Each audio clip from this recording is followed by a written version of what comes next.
Nice evening. No snow. We're happy. And this is our very last council for the year. We see some people in the gallery. We see our media. I'm so sorry the lectern is blocking my view. So the McCarthy are there. That's wonderful. And Mary is there for City Stars. I'm not so sure. Oh, Wade is there. And Kurt is there. And I think it's almost behind. I saw the police. Yeah. Okay, perfect. We're good. Welcome to all. We shall do a land acknowledgement. The town of Cardston acknowledges that we are located on traditional Blackfoot Confederacy territory. We just want to mention that Councillor Burton will be a few minutes late. We have an agenda here, as you can see, it's a fairly lengthy one. You can be sure that we're going to work until 9 o'clock for sure. And we are grateful for the town to have prepared soccer for us tonight. So the agenda needs adopted. I make a motion to adopt the agenda of the 10th day of December 2024. Thank you. All in favor? Thank you very much. All right, so we're going to change the order of the delegation. We're going to do 3B first. And I'm really going to stand up because you guys are way away from my side with the lectern. So I will call on Wade Eiffel to come forward. Those are recognition awards that we are doing for our employees. And come on over here, Wade. And it's really this way, yeah. I never pronounce your name right.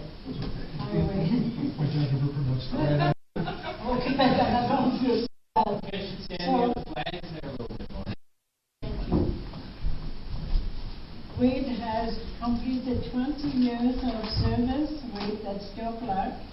And I'm very, very proud of his accomplishment for the town. And you have a little. I don't want to give you the two of them. Because Curtis, I'm sure that Curtis is not going to be happy. So thank you so much for all those good services. It's a big, long time, and you've been there just a few more years than I have been on council. So congratulations for all that wonderful service. And you still have a smile. So hopefully we can get a few more years out of you. We'll see. I'm sure you will.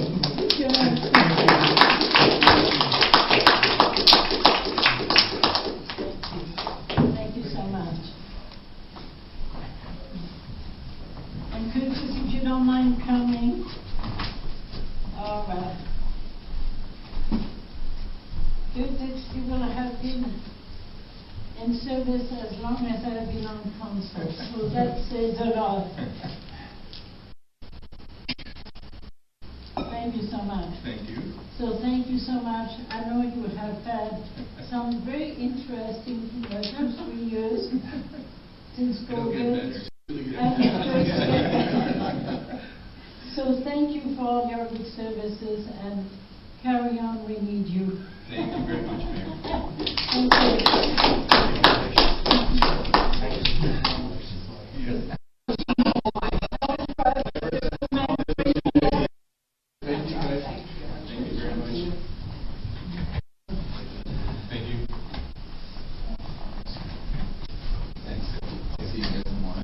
Thank you. Thank you. Thanks for swinging in after work. I appreciate it. Okay. Oh, what? I heard that.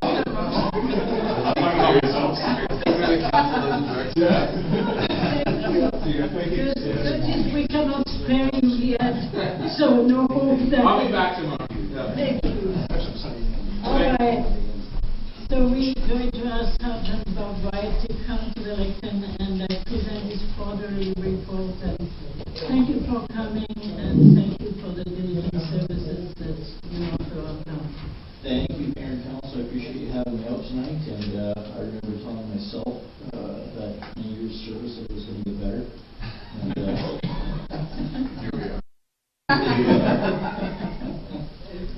There was an addition that I did send Jeff this afternoon there, just with some updated stats from the strategic analysis and research unit, and they're largely people who compile a lot of these numbers for us. As you can see, that's a pretty big drop in our overall crime here for the area. And that is the big, the large green and white page you're looking at there with the arrows. They just kind of, for lack of better terms, they dumb all those numbers down so you can just see conversion or trends in the area. So a 21% decrease is very dramatic, but note on the back side of that, where it talks about how many files at the file count were off, there's, I think it was anywhere from 200 to 300 criminal code files that were down, right? So in comparison to the overall file count from this time last year, they were less 300 criminal code files, which is fantastic. And the caveat is this. I push and I like to see self-generated work. So even though these files aren't happening with the break and enters and things like that, I want to see more drug interdiction work. I want to see more criminal code impaireds or immediate roadside sanctions. And a lot of those are all self-generated, right? They're not files that typically people call in, right? And there is always the exception to that rule. So 300 is dramatic, and it's good for the area. It's going to be good for the crime severity index. It's good for us. We have more time to do proactive policing, proactive projects, which puts us out in the face of the community more often. So that's all good stuff in that position. As far as our priorities are concerned, traffic and impaired driving, I think actually even on that last sheet it says where we're at with there. 17 impaired drivers up until the end of that quarter. We set the target for about 20, 30 a year, so we're kind of right on top of that. We are into the larger, right as we're midway through on the check stop season, and we have seen some positive results as well. Continue to do different joint force check stops with other agencies, traffic services, other sheriffs.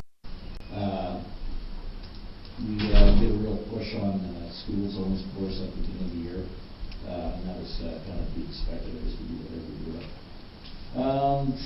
Road patrol initiatives, again, well on track. We shot last year about, I think it was right about 500 road patrols, and we'll continue that. Again, that keeps that road crime rate down and low where we want. Use a trickle down effect again to maybe. So continue to hammer on that.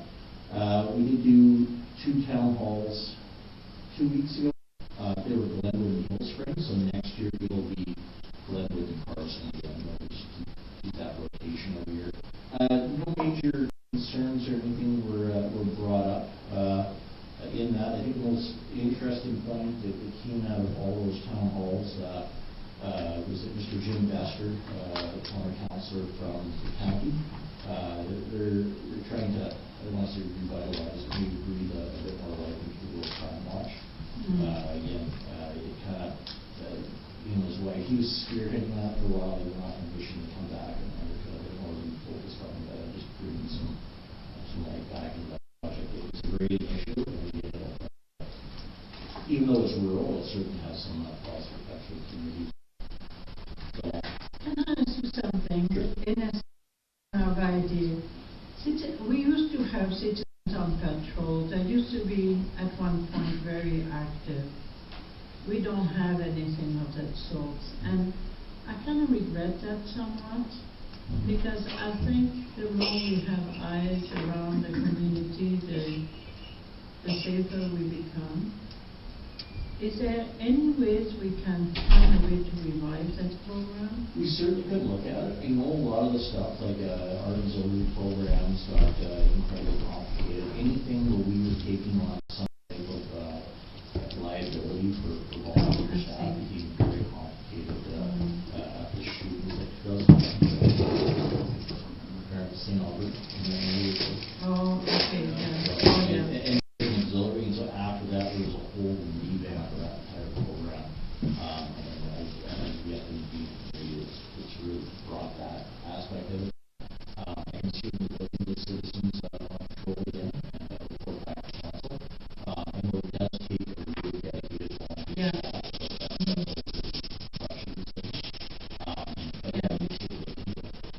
Because the flip side is to educate the public maybe even more, to report unusual activity in their neighborhood. Cars parked on the front of their house for hours on end. No reason for that. Things of that sort. Traffic, same car coming and parking in the same area. It doesn't make you feel too comfortable, but it needs to be reported and allow the police officer or yourselves to kind of look into it. And I know in our neighborhood that there's been some very weird activity. We reported it and that has been looked into. And I think more education for the public would be important. In my last newsletter for the citizen, I will mention that. How important it is to report it. And not that it's a, oh well. No, it's not oh well. If it's a repeat activity, it's not oh well. It's not bad at all. I couldn't agree more. And if council has any specific ideas on how you'd like us to present that to your constituents in town, I'm all ears. I want to have a meeting with the police committee to solely discuss that. I think in the new year it might be possibly a good thing, Jeff, if we were to maybe have some kind of meeting like that and try to kind of have some ideas that we could share regarding that idea. A lot of the ideas that took me from the World Crime Watches that work well with citizens on patrol, like some of the same messaging and information trying to disseminate. So,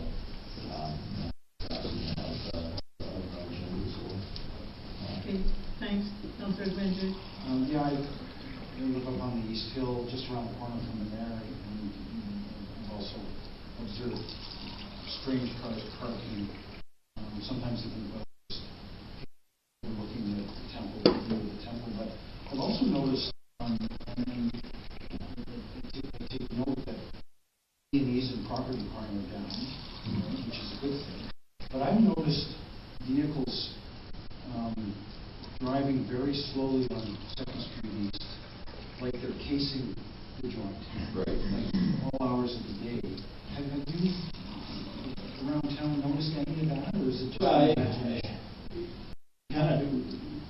Unfortunately, kind of noticed everything too, right? Or when we're out patrolling, you're noticing, and you can very quickly be fixated on crime. Because 2nd Street is so long, right? I mean, it's usually the other problem. People are driving too quickly, right? Until they come to the corner of 5th and towards the 6th, and then they have to slow down. Right. But to see a vehicle creeping, that catches your attention, and I just wondered if you've seen any of that. I don't recall any reports off the top of my head like for suspicious vehicles in that area, like with that specific description. So it could be something that it's happening, very regularly. When it's reporting it. I'd have to go back, and what I can do is I can put that street into our system, and I can see how many traffic stops were done in the last 6 months.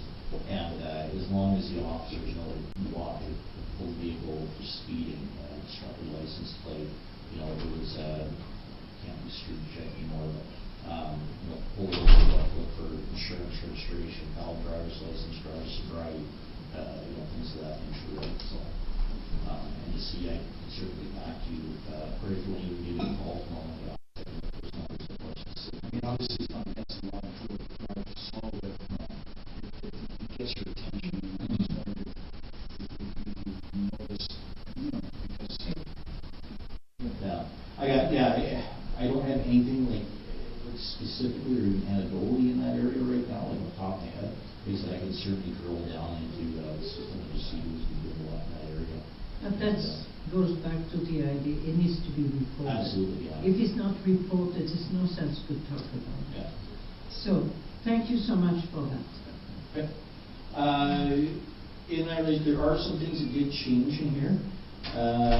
Just so council's aware, the staffing roster is basically full as of Monday. It's amazing. So, yeah.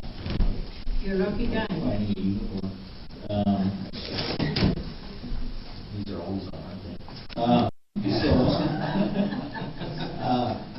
yeah, so we got a member coming out of Depot.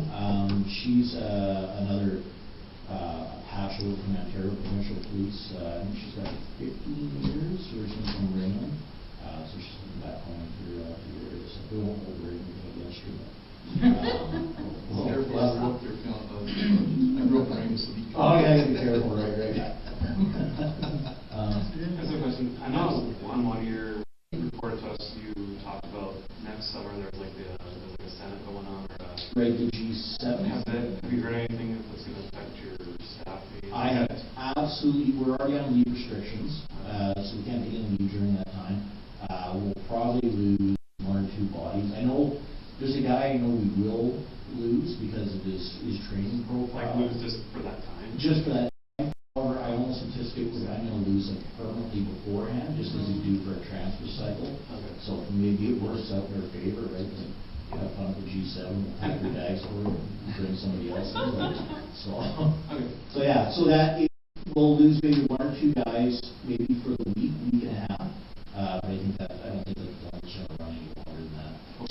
Like I know we've lost some of the administrative support staff around. Like we got a radio tech right now for some of her. He's living in Calgary full time right now.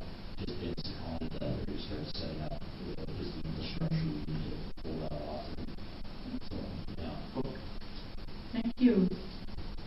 Sure. Anything else you would like to share? Yeah, so staff knowledge going to be full. The administrative support staff, we're now up to 3.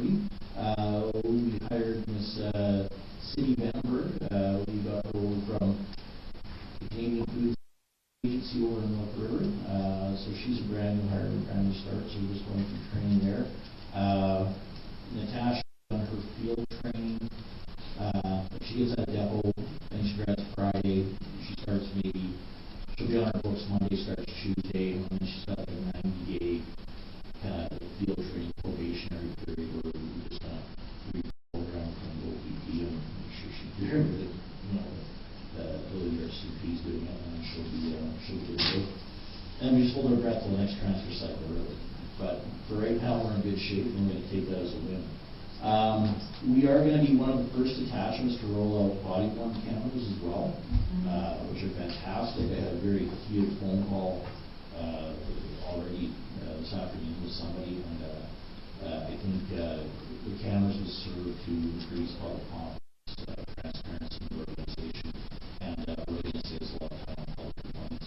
People are calling and saying, "Oh, you guys did this, and you were attacked at you, and save the thing for you."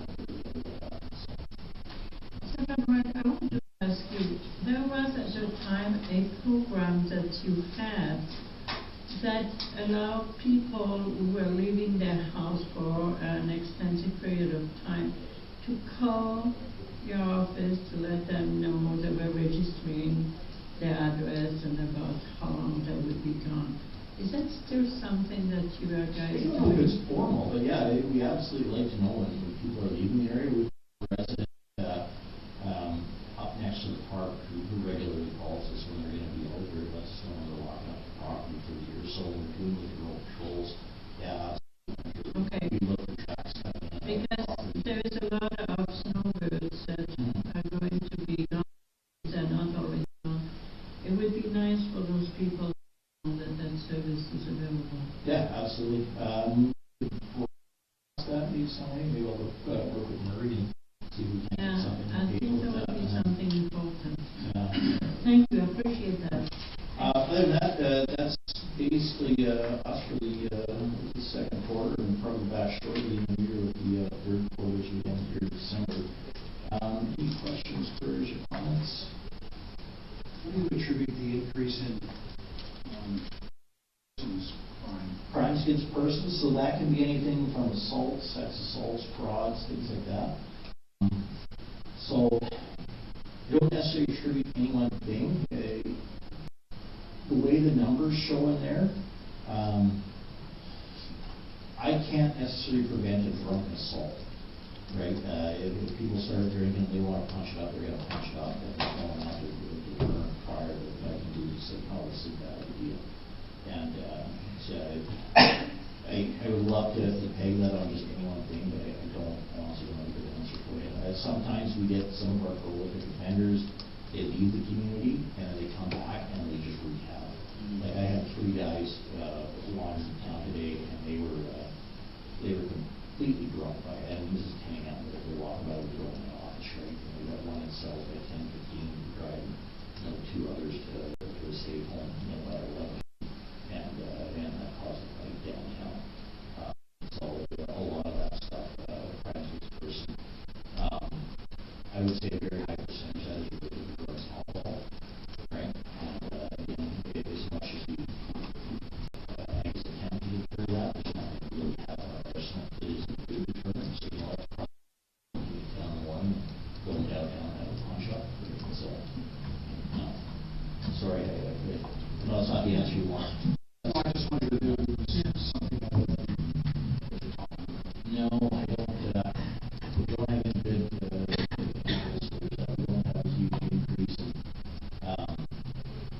serious domestic violence or sex assault or so a lot of it's just straight out of contracts. So Thank you very much. And please thank your folks for all that do and for the wonderful liaison you have with our peace officer. It's really makes a difference for the downtown core. It really, we see a lot of good comments toward that partnerships that you guys have. Do good patrol and keep your eyes open for the community safety. So thank you very much. And thanks them all. certainly will pass that on. Okay. Thank you, Mayor and Council. Again, it's been a great year. Look forward to next year and Merry Christmas. And we will see you Friday. And enjoy the cookies. Don't eat them all on your way back. We'll see you when we make it back to the office. I'll try. Thank you. Take care. Bye. Thank you. All right, Council, I see that the food is there. Maybe the only thing we could do is adopt the minutes of November 6th. Councillor Jensen? Motion to accept the minutes from the November 26th, 2024 council meeting. Okay, all in favor? Thank you very much. We're going to take a break at this time. Somebody make a motion, Councillor Grainger? I would move that we take a 15 or 20 minutes. I'll make it 20. 20 minutes. Yeah, great. Thank you. All in favor? Thank you very much.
Thank you. All right, we are on item 5, bylaw and policy. Jeff is going to give us an update on the budget. Hopefully we can pass it tonight, and that would be kind of wonderful. We'll have the 3 operational, the 5 capital. It would be kind of wonderful, Matt. Go ahead. Okay. So thank you. You've got your 11 by 17s in front of you. I also put an 8.5 by 11 I just handed out, just to summarize something that there's a couple things that I'm pleased with in this budget, and this is one of them. I wasn't really sure where this one was going overall when we got started. I do want to thank Jill for all of her work on this, and also Brandon. He takes care of all the capital, all of the cost recovery, machine time, labor on all of our capital projects, and it's a big process, and he's getting very accurate with his estimates on construction and the piping and asphalt, and so that makes for we can have a pretty tight budget without unnecessary contingencies. Let's put it that way. So we can keep things as tight as possible, and I really appreciate Joshua did a lot of work, especially with Parks and Rec, to try and get their projects lined up. Hawkins in the background giving some oversight, and so these things take a village. So the changes for December 10th are in the pink color. I will tell you they're almost all minor, so I only have about 4 or 5 things to talk to, and then if there's any questions, by all means, that's what we need to go over. So again, we haven't changed our revenue, still based on a 2% revenue change. We have a couple of little, just small adjustments on page 1. We just have fees adjusted down to match historical. And I do apologize again if I do skip over something that is important. Please stop me, but some of the stuff is very, very minor. I think my numbers are actually even reasonably coherent tonight too. Campground revenue has been increased since we tidied up the year end with the contractor. We know with the expansion where things have landed. We forecast to maintain that level of revenue going forward. Golf course revenue, I had understated potential on the last one, and I was looking specifically at some categories, and there's a lot of miscellaneous revenue I missed in the last one. So that was a good news story. We project higher golf course revenue than I had in the last budget.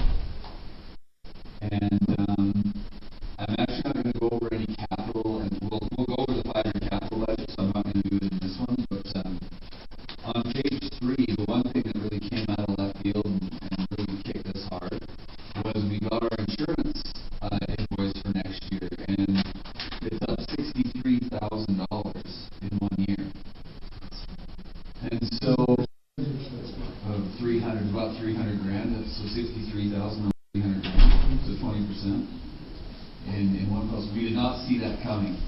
We split out the insurance in each respective department. What we did in this case is we just have some general, we plunked it all in there for now. We'll split it all out as we get the feedback as to exactly how they were allocating it. But we had to get it in the budget for now, so it's in there in one lump sum. Just in that, I'm sure you guys like shop around for insurance. So the interesting, Or so we like tie in with someone. So yes and maybe, and I'll explain. Insurance, there's only 2 underwriters in the country that will do municipal insurance. You have a choice of 2. That's the question I've had, that leaves them at liberty to go up 20% because they phoned the other guy. So what they did in this case, so they came and assessed all of our assets this summer and said that the value of all of the town assets that are insured went up by, and I don't know, just 30 million. By 30 million. And we don't get to argue those numbers, by the way. Yeah, for replacement. And we don't get to argue those numbers. So we're insuring $30 million more of assets than we were last year. That's the rationale. But yeah, here we thought we had a balanced budget for you 2 weeks ago, and then that came in. It's like, I was thinking, why is it there's only 2? Is that like an MGA thing? Is that like a provincial thing? It's a risk thing. It's just only 2 people will take it on kind of thing? Yeah. Do we have to come out and assess? Yes. Yeah, that's what that is. They had somebody here for about a week. Physically. So what did you do to make up that 50,000? Well, it's coming. kind of death, well, it's the opposite of death by 1,000 cuts. It's a lot of little things, right? And so, yeah, I'll try and touch on those types of things. Fireworks. Yeah, that's right. All fireworks are out for 2024. That was the first thing to go. No, it's not actually. Okay. We were able to work on one of the things that, so Councillor Grainger, I'll answer almost all that answer, and one thing is we were able to go and look back on what projects are coming forward, what funding did we have left over from 2024, we anticipate we'll have left over. We were able to bring that forward, and we didn't have that in the last one. So we had some projects without residual funding from the previous year. That made up the bulk of it. So you made it work. It's balanced, everything is balanced. Yeah. 4 years, 5 years balanced. So, page 4 is just really, we just moved a few things around, no change.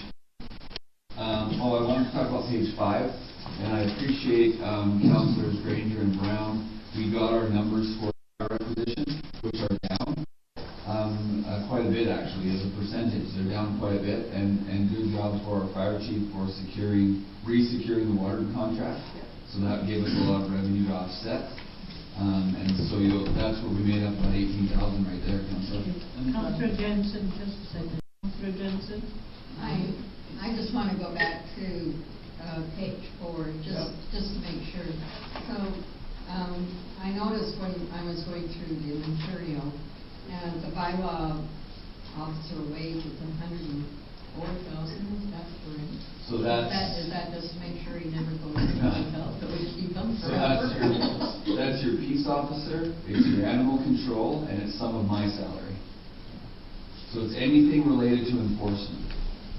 It's even some of Jill's salary, How is it actually. on your salary? So my salary is broken up about, I think it's 14 different ways. So a bulk of it goes to administration, some goes to electrical, some goes to water, because I administer all those departments. And we assign some of my wage to every department. So if you get a raise, Yeah. then all of these other people get a raise? No. Each of those Okay, I'm departments. just trying to understand. Yeah, no problem. It's okay, So, Councillor, we have a spreadsheet for wages. All of our staff are on it, and then we say what accounts are we assigning their labor to. So, for example, Wade. Allocating it. Thank you. So, Wade and Curtis, for example, 100%. It's 50% water, 50% wastewater.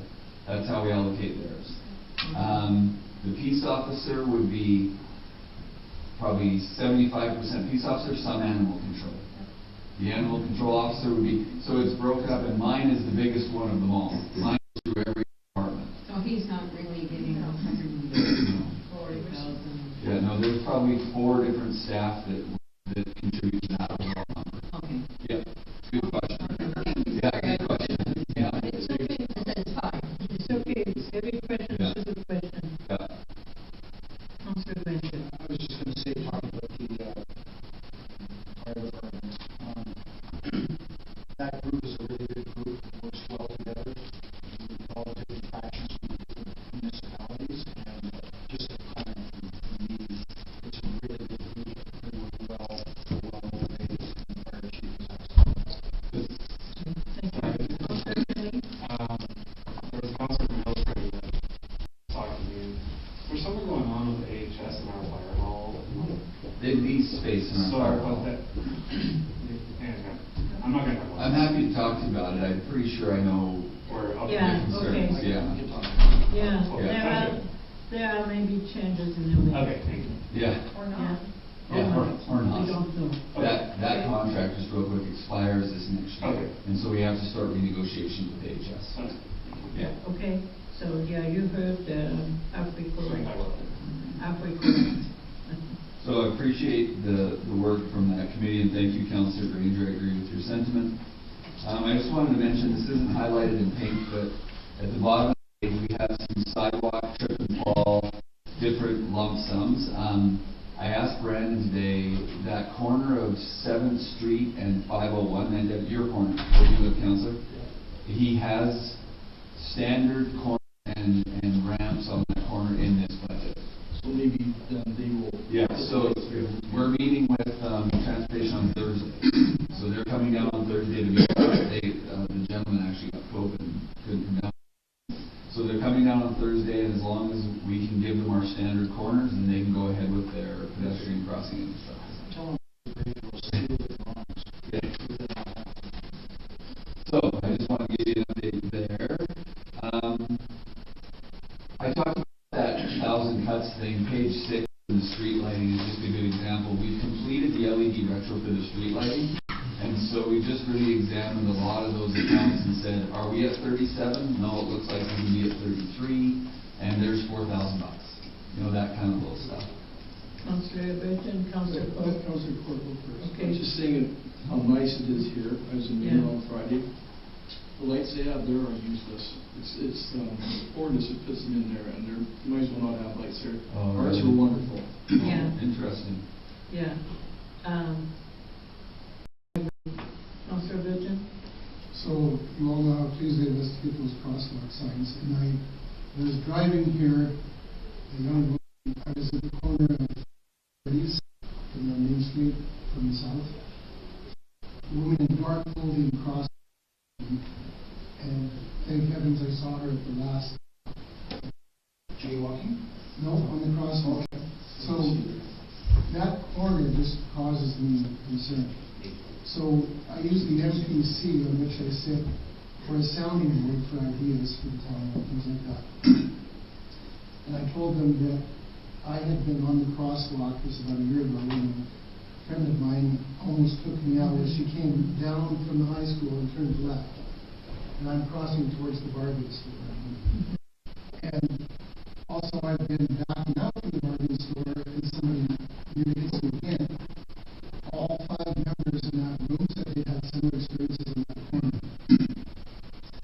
So I don't know if it needs to be in this budget, but you could have some kind of light in the crosswalk there that can be seen from coming down from the top of the school.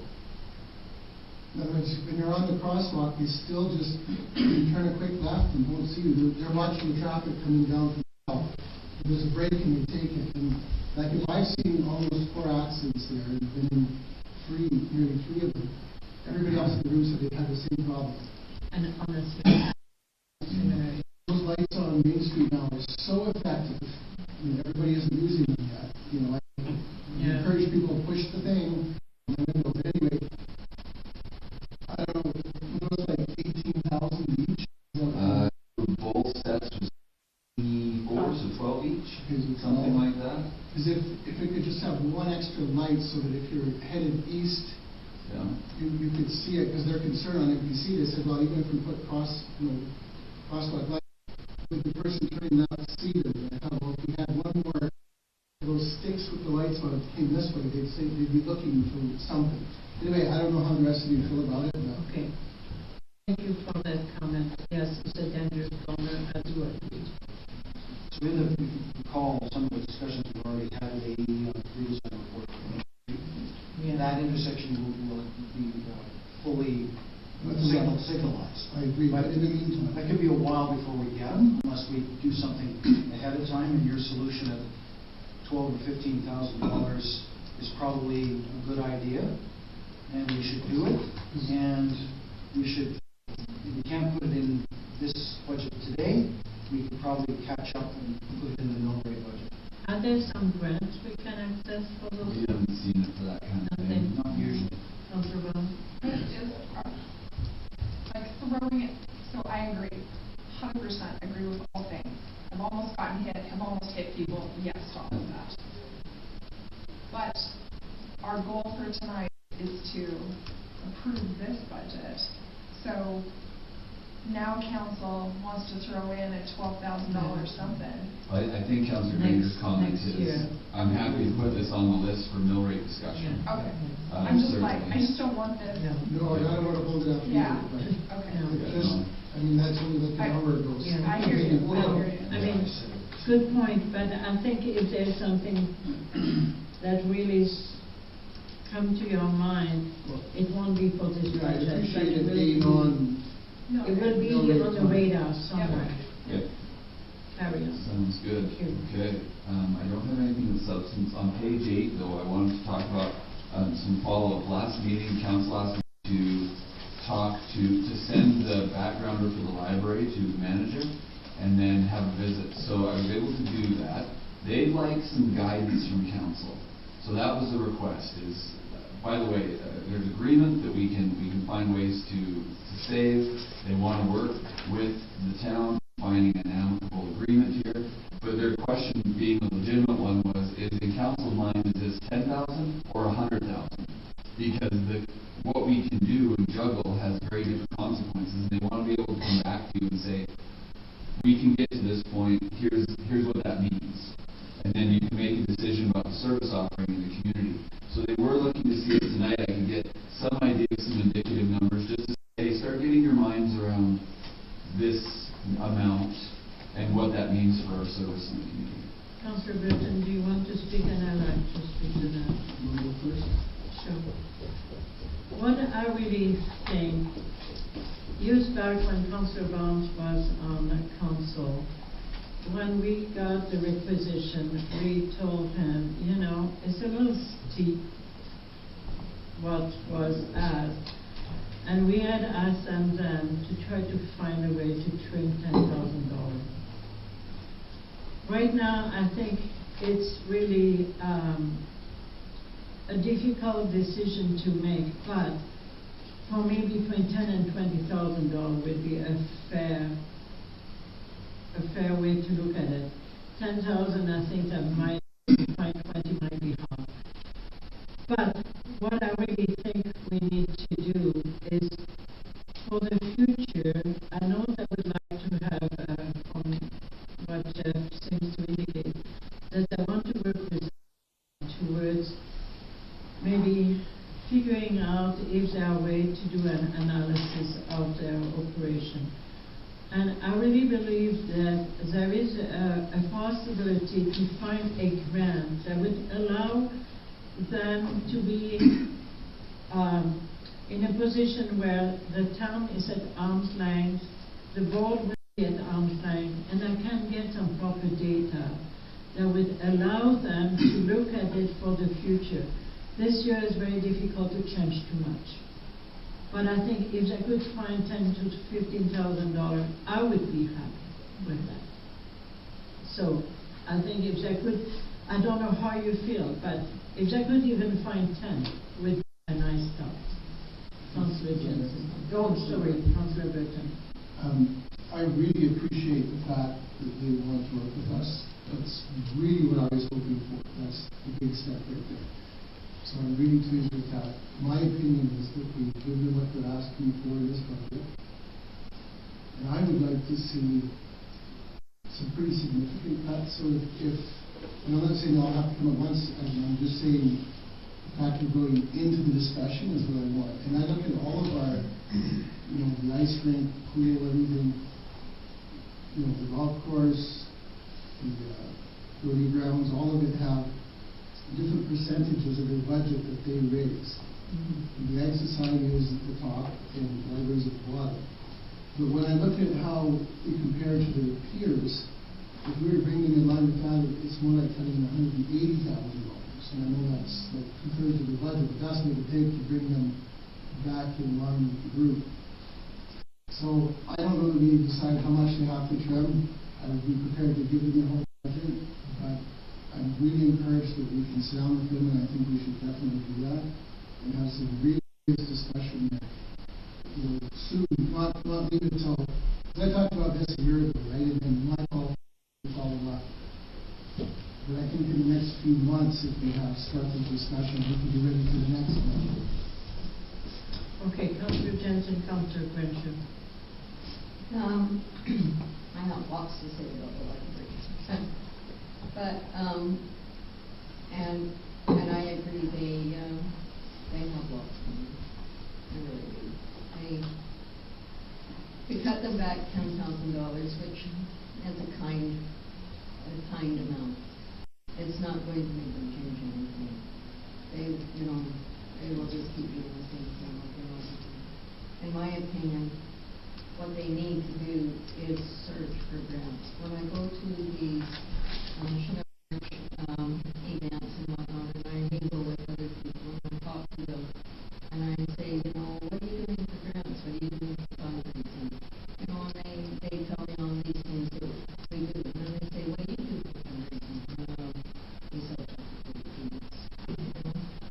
they, you know, and they sit at our meetings and they need to do fundraising, but they don't want to do any fundraising. They don't want to, you know, most of the communities that I talk to, they have board members that all their job is to just search for grants. And they find lots of grants for different things. They need new furniture, they find a grant. They need the new roof, they find a grant. They can, you know, anything they decide they need to do with for their library, they search and find grants for it. So, but we don't. We, you know, we get the grants that are these grants that just come to you. And so, I think it, you know, like you say, it's kind of late in the season. And I was prepared to come in here and advocate for them, because that's my job as a counselor on that board. But I don't like to come to a meeting unprepared. I like to have my ducks in order, and I like to have my information. I like to be able to back up anything that I say or request with facts. So, in my quest to get information, I find that one of the board members told our librarian, oh, well, you can't act unless you have board approval. So then my librarian would not give me any more information, didn't give me any information. I tried to phone our accountant, could not get a hold of her.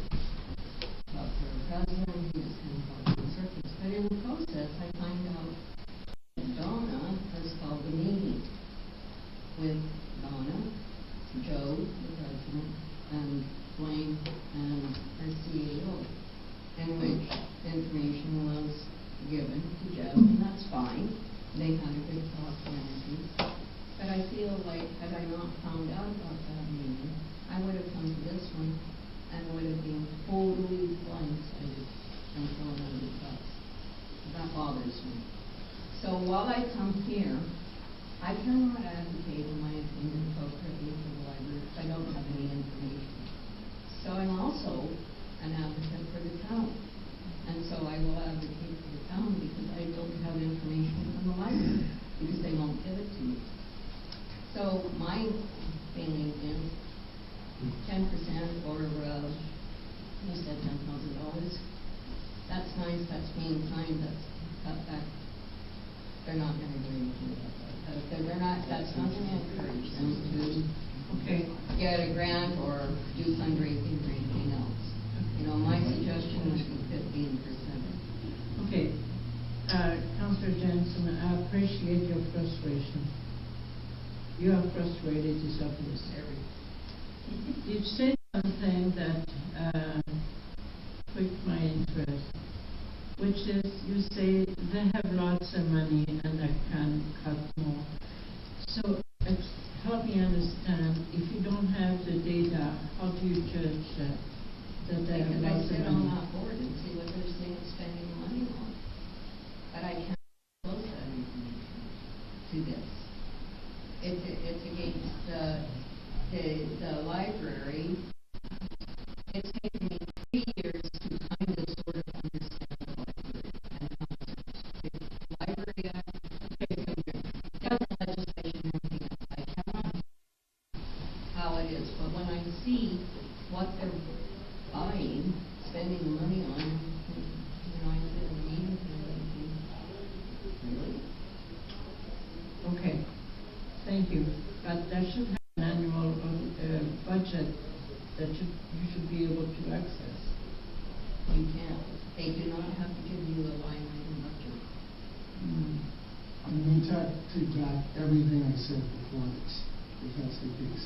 If we can't get information from them and we're writing a $284,000 check, we just hope it's spent right. Correct. I have a very different, and I appreciate your comments. It's very fair of you to say that. I may take back everything I said about that. It really shocks me. If it's statutory, then okay, but that would surprise me too. It's very disconcerting. Okay. They do not, all the town council have to do is write the check. What that money is spent on is solely up to the library. They do not have to tell you exactly what it is. I'm not saying that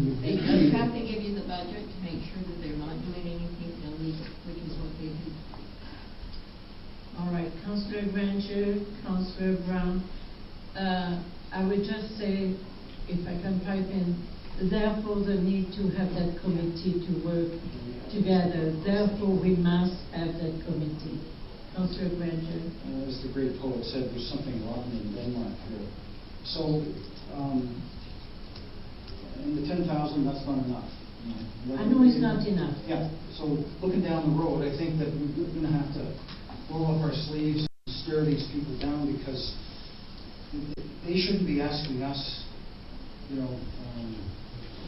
what we're willing to produce our contribution to this. They should be coming up with a responsible budget and asking us. That's what a requisition is. And so they've got it backwards as far as I'm concerned. And they've got the information, in terms of what surrounding communities are doing, what the province is doing, and they're just so far out of whack with everybody else. There's something wrong here, and we need to fix it.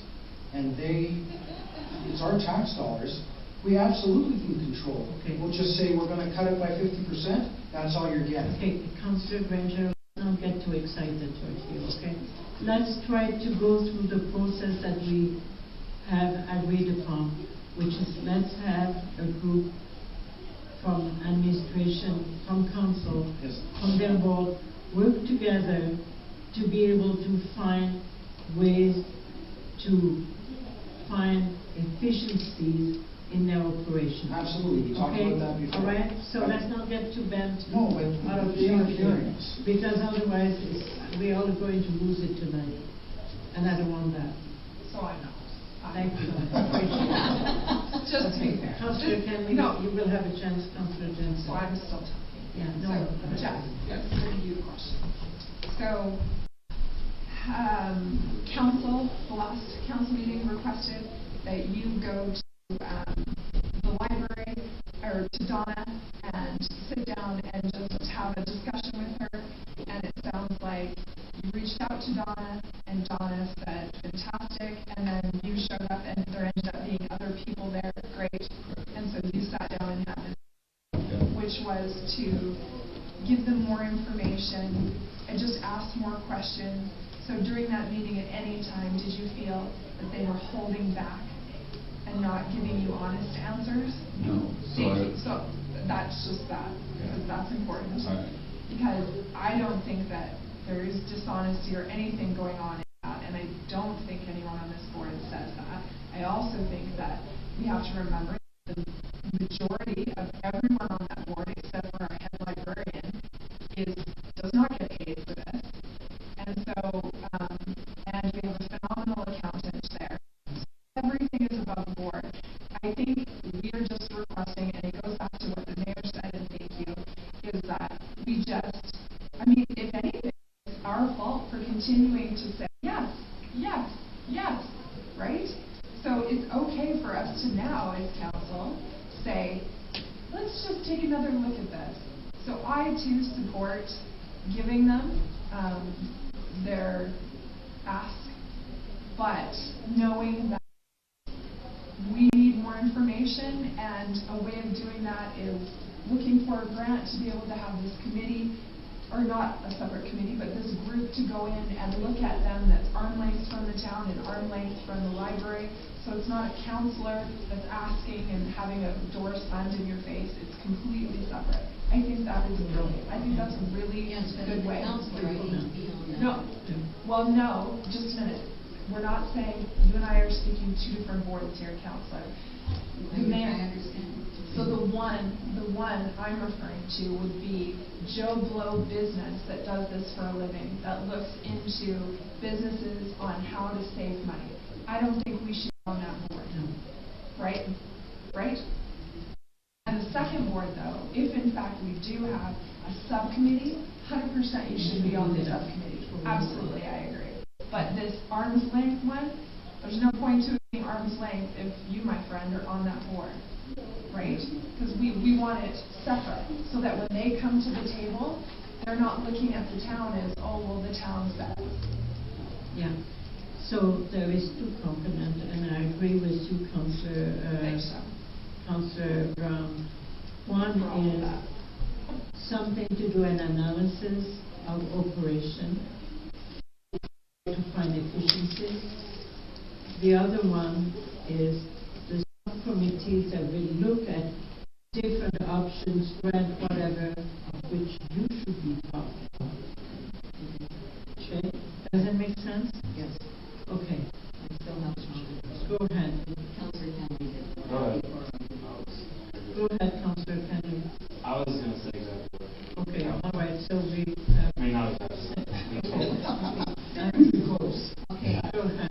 so just so you're aware that, okay, again, by legislation, you cannot go in and micromanage the library unless, okay, it's true, I checked, unless they are in agreement.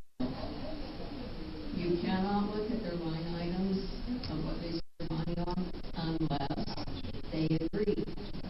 So unless the library board is in agreement to your committees going in and doing da-da-da-da-da.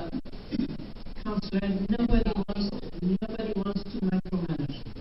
Well, I'm just saying that it's not me. I just want you to understand what the legislation is. I think I understand the legislation is similar to the Ag Board, it's the same similar to the Historical Society, they all have their own acts. I totally understand. What we're trying to do, Councillor, is because of the large amount of the requisition that is more than a fire. I mean, honestly, truly, if something has to come first, has to be fire over library because it's our safety as a town. And when we say, no, you can't have your truck right now, maybe we have to start to think that twice over. So that's what we're trying to say. There's only so much reserve we have to dish out for the different requisition. There'll come a time where we need to not micromanage, but let those organizations know that is where we can go and that is how much we cannot help you with in the future, because we have to project, right? And projection will always have increase in salaries, increase in cost of things. But if you really look in that bottom line item, the purchase of the piece and parts, that is books and e-books and all that stuff, represent actually a very small amount of the whole operation. Therefore, we need to help them find those grants to operate. That's what we need to talk about. It's not the capital that is an issue for them, it's the operation. So, Jeff wants to talk about... No, to address the micromanagement, I know you wanted to talk about... I just want to say again, when John invited me over in response to my email with the background of the last meeting, I wasn't aware of who was going to be in the meeting, but I will give my interpretation of the meeting to put some minds at ease. The people that were there, who were some were on the board, seemed more than willing and even encouraged to want to work with the town to find out where we find the right service level for our community and what it costs to deliver that. Donna provided me with some numbers relative to some of the community, the other communities that we're in the comparison with, some different contexts that if we have a subcommittee, by the way, I think was terribly important. It was really interesting to show like the cost of operating our building as a new building versus, say, a community who they put them in some building and cover all the costs. Incorporated example, right? So, in the right context, willing to share it. I perceive no pushback and no malice in the group at all. And they would welcome, in my opinion, and I might be wrong when the board gets together and votes on this, by the way, but they would welcome a small committee that brainstorm some ideas. We just sit and brainstorm how that can go. And to Councillor Grainger, to your point, I understand the chicken and egg of who throws the first number. We had a lot of discussion about that. And their point simply was, they didn't want to, we can have the thing open one day a week for 3 hours if that's the funding the council's prepared to give. But they're just saying if that's the severity that's being considered, that's a very different discussion for us as a board than if it's 10 grand or 10% or whatever it may be. So they were just looking for some guidance. And then I think they'd be willing to start the discussion with the committee immediately. That was my take on it. All right, who is next to speak? Councillor Burton? I really appreciate Councillor Burton's comments, and I think that better articulated my thoughts after I've had a couple of breaths. So I'm back to where I started. I'm very encouraged. Right. And they want to work with us, and I appreciate those comments. Okay. So I'm for leaving the budget as it is, or maybe a $10,000 reduction over the previous size. And I'm very encouraged. I know who's on the board, and some of the finest people in our community. So I think we can make it work. I mean, I do not know if they can find $10,000. According to you, Councillor Jensen, it appears that they could. If that is a thing, personally, I would like them to try to find that $10,000. Let us be giving them a signal. It's a signal. It's maybe insignificant to them. In the light of our budget, we're not going to get rich on $10,000. But I think they need to know that we are watching. And we want them to start to take that as, we want to work with you, we're going to find a grant to improve your operation. It's going to be something that would allow you to be sustainable in the future in our community, which we want. That's the objective. We want the library in our town. It's a very important hub for the community. And I would never want to say we have to shut the library because the town can no longer sustain it. No, that's not the right approach. The right approach is to help them, guide them in the right direction to be able to be operationally sound. Right now, I feel they're not operationally sound. They rely on us for 90% of their income. That is a dangerous slope. That is what I'm trying to say. Yeah, and I'm all for working with them, trying to, the 3 years I've been there, I've tried to, they say they're going to purchase whatever, and I push grants, fundraising, and whatnot, but it's just, Right. it's just brushed off. Okay, you know something, Councillor, you would be the first councillor frustrated at a committee or at a board level regarding this type of thing. We have had other experiences with the board with similar issue where we come at a time where funding and emotions kind of go high when you say, well, we cannot fund you anymore. It's normal, but we can help becoming reasonable. I was just going to say, let's make a decision on what we're, Yeah. what we're asking them to release. So we're going to say 10, 20, what are we doing? Personally, $10,000, if it's just a gesture, let's go for a Or how do we gesture. do that? Can I propose a motion to direct administration to do things? So I have a few things written down, and I looked into a couple things before the meeting, so a couple details, but essentially, would you be comfortable to direct administration to request that the library reduce their 2025 budget by $10,000, to proceed with forming a working group of council and the library board to explore operations and funding, and to proceed with the 2025 ACP grant for a consultant to work with the library on operations. So those would be the things I'm kind of hearing. Council and the deal, right? Yes, correct. What we'll do, I would bring back an ad hoc committee bylaw to meet 3 times something. I was thinking maybe myself and 2 councillors or something like that. We started a little bit down this road just in our meeting of brainstorming some ideas, and I said, this is exactly what we should get together to do. This is precisely the great conversation we should be having. There seems to be agreement. So those are the things I think I'm hearing from the conversation. Councillor Kenny? Did you get that motion, Kevin? Yeah, I think it could just be One motion on with the directing 3 those 3 things to objectives. the library. I said all that. Yeah. okay, Are you comfortable with that, Councillor Jensen? Oh, yes. Thank you. The last company and the consultant or whatever would be as long as the library ordinance. Yeah.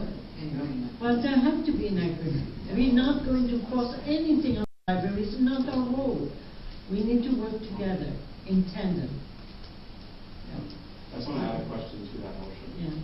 So what you're saying includes like our last meeting, we made, I think it was me that made the motion for you, administration, to look into things. So is that looking into like, are we staffing too many people? Are we like, Well, that's. are we open too much compared to our Yeah. surrounding communities? Like, So I think that's. That would be the analysis. If I might, Donna was already looking into those precise things when I met with her. She was looking at hours and who was open on Saturday regionally, and already she was saying, we could look at that a little closer. Because I usually don't do this, but I went back and I looked at that big sheet you sent us, and I was like, comparing the 5 communities or whatever they're on, I was like, where are we so high compared to, is it staffing, is it? Yeah. She's got some.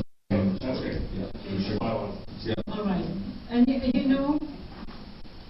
sometimes you have librarians that are really focused only on the day-to-day. It takes a different approach to look from a little bit higher and look in. And sometimes when you're working every day and you're busy every day, you don't have that eye-burst view. And that's what we want to offer them, an eye-burst view. Okay? All right, so there's a motion on the table. Any questions? All in favor? Thank you very much. And Councillor Jensen, we appreciate you on the board. Hang on.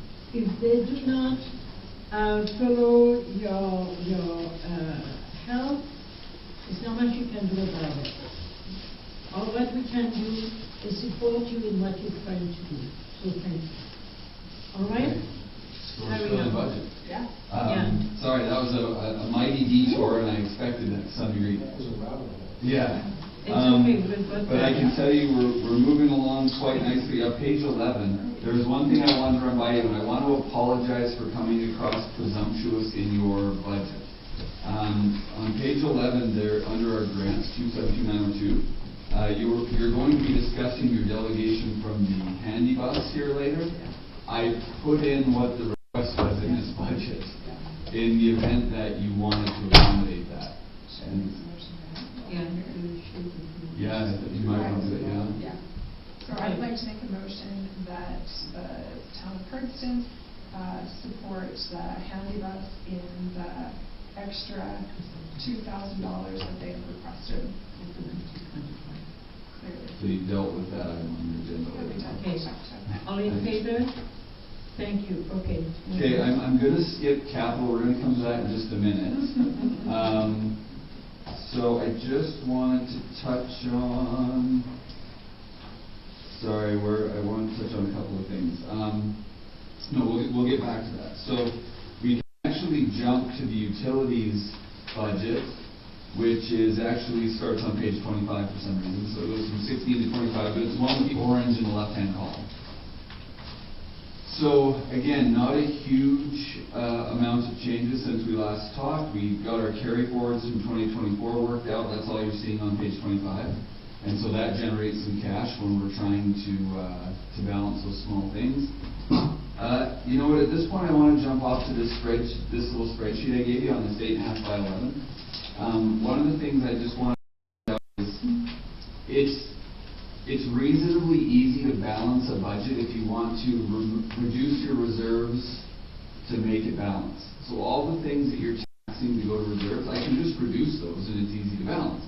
So the question is, can you continue on the path? And so I wanted to show you what this budget is doing for reserves.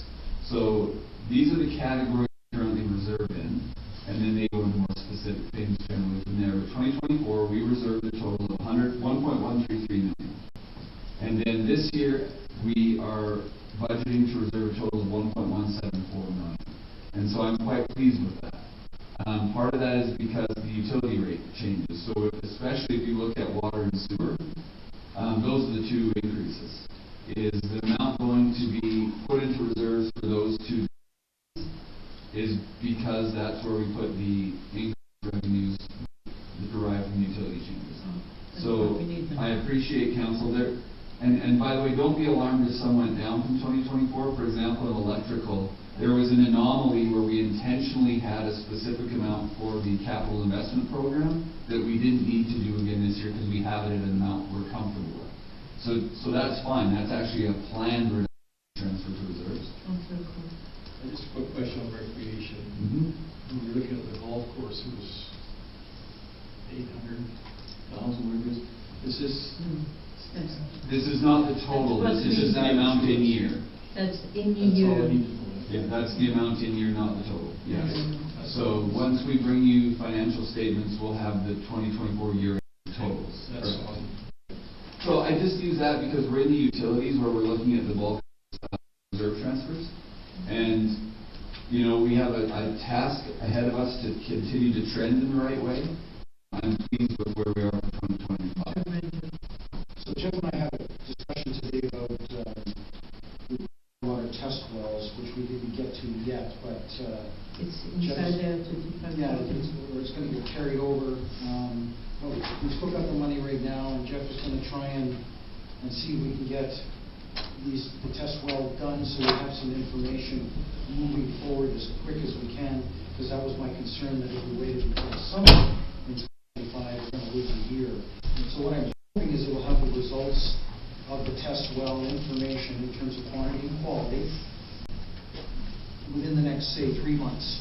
And if we do that, and it looks favorable, we could maybe adjust the budget ahead of mill rate to keep going on it, because I don't want to lose the momentum in terms of this look-see as to whether we could or should go to groundwater supply versus the surface water supply, which we've got issues with in our public gas issues. Thank you, Councillor.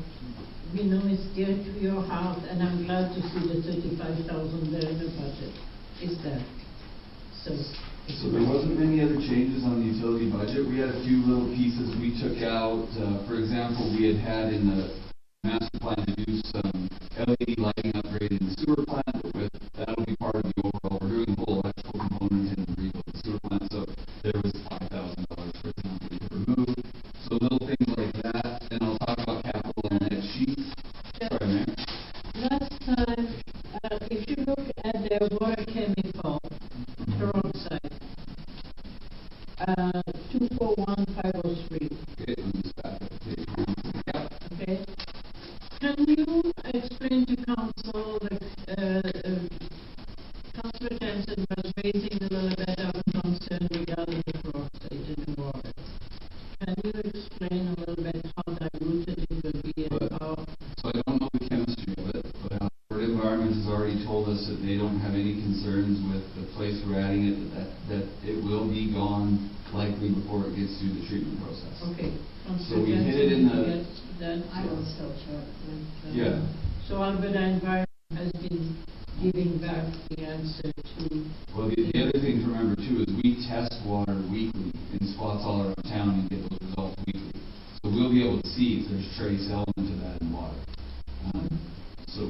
This is a common method in terms of water treatment, this aspect of water treatment. We're not talking about huge concentrations. It's the chemical that's used to knock down what the concern is. And by the time small amount and in small concentrations, and Alberta Health wouldn't do it, or consulting engineers wouldn't recommend to us if there was any risk. There's no risk at all. It's common in water treatment for what we're trying to do in terms of getting rid of the organics. By the time that chemistry happens at the end of the stream, you wouldn't even be able to detect the hydrogen peroxide, because it would all be used up in the treatment, so it's totally safe. Councillor Brown, And that's fair and everything, but Councillor, I feel like as Councillor Jensen has had issues, if the specialist is telling you to watch out for something, you're going to be sensitive to it. So obviously, it still matters to her. Yes, it's good for all of us, and that's good. But I feel like, you know, if I have an allergy to peanuts and you tell me I need to not eat that, even though I've been holding peanuts, I'm not going to, even though it's safe. So I'm trying to give her some peace of mind. Yeah. Okay, and I appreciate your comment, I do, and I understand that. It boils down to, would I be willing to take the risk? No. There is no risk. No, I wouldn't. Okay. And that's But, something. you know, I'm not saying to not Okay. use it. All right. I'm just saying, I'll go to bubble. Okay. Yeah, absolutely. But, you know, we all need to raise something. That was 1 year the fluoride, now it's a peroxide. All chemicals that some people are extremely sensitive to. Okay, Jeff, you want to carry on? So, in the operational portion of the budget, we had no changes in electrical since last we talked, and just those minor ones in utilities. So that's really everything I was wanting to hit operationally. I just wanted to spend 2 minutes, that's probably why, it's probably about 10, but I wanted to spend a few minutes in the capital 5-year budget. It's the other 11 by 17 you have, the big orange, mine is not in color, but here's the big orange across it. So we're asking you to pass the 3-year operating and a 5-year capital. So this package represents the 5 years of capital. Everything in the orange is just from utility capital, and everything else is in the tax capital. You can see 2025 is an aggressive capital year. We've got literally an entire page of projects. Now, a lot of them are small in nature, right? But and it's the biggest capital budget we've ever put forward ever in the history of the town. So this is a $22 million capital budget because of the sewer plant for 16.3 and a $2 million clubhouse. So you take those two out, and it's a pretty normal capital budget. It's just an incredibly scary one by numbers this year. And so what this spreadsheet is showing you is each capital project. Now remember, there's thresholds to be capitalized or not. So we have asset thresholds. And then to the right shows where the funding is coming from. Is it coming from LGFF, Local Government Fiscal Framework? Is it coming from the building fund, the CCBF? Is it coming from reserves? Is it tax? Everything in the other is a very interesting one because a lot of times we put other as a grant that we would need to get in order to do the project. And we've talked about this before, but the walking bridge is an example. So it's in there for $180,000, but it's only going to be expended if we get a grant for half of that money. Jeff, can you help me on the 232501? When I look at it's in red, estimated in year funding in 2026, is because that is just a number that is maybe not exactly up or yet. Sorry, can you give me that geology? 232501. A red figure, 877,000. That number's just a wild one, but. Where does this come from? Capital, so. Oh, okay, that's where so, if you go back in the operational account, we have a street materials where we buy gravel or we oil 12th or we oil 7th. Those are eligible for LGFF capital. Right. But we have it as an operational expense. So sometimes we transfer capital grants to the operations side where it qualifies. All right. So that's what that's. $180,000 would be going to the operational side from the capital grant. Right, but the 877,000 that is in red? Yes, so I'm not sure why it's in red, Mayor. It's just what we're spending out of LGFF in that year. Okay. Yeah. I just was wondering, is Yeah. that a flag or what is No, it? Councillor Burton? So Jeff, we have our asset management plan, and in that, if I remember correctly, you said that we use the generally accepted accounting principle of the amount of depreciation on our buildings, is that correct? And then that depreciation shows up here as It part would show- of our cost, or no? No, so well, it's in the operational budget as an expense, but it's offset at the end. There's a credit for it all at the end. So it's a non-cash expense, just like private sector. It has to be released, that's a new accounting for municipal that changed about, what, seven years ago, 8 years ago, where you had to disclose to the province what the amortization was. So the amount that the buildings depreciate according to the regular formula we showed, why would that be in our capital? Well, it's not. I'm saying it's in the operational side. No, I say why wouldn't it? Let me tell you if I was telling you a lie. Hold on a second. Let me just find one. I might. No, let me just find one here, and then we'll know for sure. Let me see.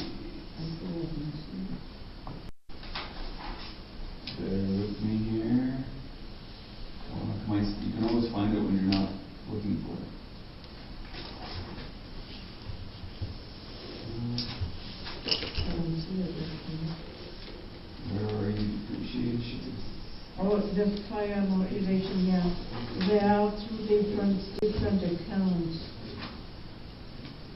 So they're with their respective, Yeah, like. area? Yeah, Yeah, there's oh, yeah. fire Parks and Rec amortization. amortization is with parks Yeah, and, they're all yeah, separate. so, Siloed. I guess my real question is, Yeah. how do we deal with that? So we have, this building is depreciating. Is it only reflected in the asset management plan, or is it reflected in these documents? so we do have a Parks and Rec, I'm looking at Parks and Rec. We do have an expense for depreciation in each discipline, but we just back it out at the end. Okay, Jeff, if you look under total uses of operating funds, then Yeah. it says less amortization, Right. 1.317900. That's where we backed it out. Right, and so that's $1 million. It's an in and out, it doesn't really show in a budget per So se. we just show that it kind of goes by. Yeah, we Right. do, honestly. Because We the, invest, Yeah. okay. actually, the government wants to see those figures. So that- everybody should want to see those Right, figures, right? but before, the government never wanted to know what public works and everything, they were not interested. Now they want to know and they account for it. So at least we've addressed it, that was my main issue. Yes. We may not be funding it, but we're not ignoring it. We're not funding it. No, exactly. I can tell you that. And you know, that gets a lot of discussion at the municipal discussions is what is the purpose of depreciation? And if it's a guidepost, what if, the idea would be ideally, what if you were transferring to reserves the exact same amount as your depreciation? What if you could do that? That's the idea. That's ideal. But it's a massive climb. We're not even 50% of the way I there. know. Right? So that's, yeah, it's a massive climb. One of the challenges is we have such big assets to depreciate surveying quickly and largely. You know, they're not small amounts. And it's linear depreciation. I get what you're saying, Councillor, I do. It's what's the word I want here? It's an aspirational number, but we literally book it by, here's what the number is, and then we just reverse it out. But at least we're doing something. Yeah, But we're putting partly some there by reserve- identifying. Some communities aren't doing this. That's what the first step is to know what it is. So. Yeah. And like you say, it may not really be that accurate, we're just using the book value. That's right. Yeah, it's Rather replacement. than an interpretive Yeah. value. Yeah. If you were taxing for that amount, councillors, I don't think there would be anybody left in. So on your capital, 2025, we've got a $21.7 million capital budget. 2026, we have 3.29.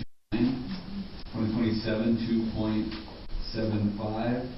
2028, 2.73, and 2029, 3.18. So those are all the items for capital over the next 5 years. I was going to ask, is there an aggressive plan for running capital irrigation course? I know it's desperately needed, but Yeah. we're budgeting $200,000, which probably needs like $1 million worth of irrigation, but. Yeah, we think it's probably $600,000 or $800,000. So, anyway, I didn't realize there was a plan to kind of get Yeah, this so there's done. 200 a year for the next years to Okay, cool. try and get a handle on it. And is that being handled by our, It's being handled by the community. cool, okay, Let's put it that way. Cool, I don't know if it's cool. Yeah, well, But it's I'd being love to handled. tell you we were generating sufficient revenue on site to cover it, we are not. So, No, I'm saying, okay, is it being handled by, In-house. who's doing, is it being handled by our ground? oh, Is what Yeah, I we mean. determined it right now. I'm not asking who's funding that, I know who's Yeah. funding it. No, In-house or not? we received a price from Oak Creek. Oh, they do that kind of stuff, Mhm. like actually doing it, or? Yeah, part? the installation, so we have a price. Now, whether that's where we end up, we're gonna determine that. Cover one, but- Yeah, we'll get the first 3 holes sorted out this year. Thank you. But that's who we got our pricing from. Awesome. Yeah. There's a firm in Raymond that does irrigation. It's called Paul something, I've got it. Okay. Yeah, we'll start looking at that close when we get the, I went to here. All Was right. it 2 minutes left, Council? I told you I was lying and it was gonna be 10, I was open with you. Okay, so, do you have any more questions regarding that? Because we need to have some motions here. We need to approve. The trail extension, are you still planning on running it to the bridge? It's- Or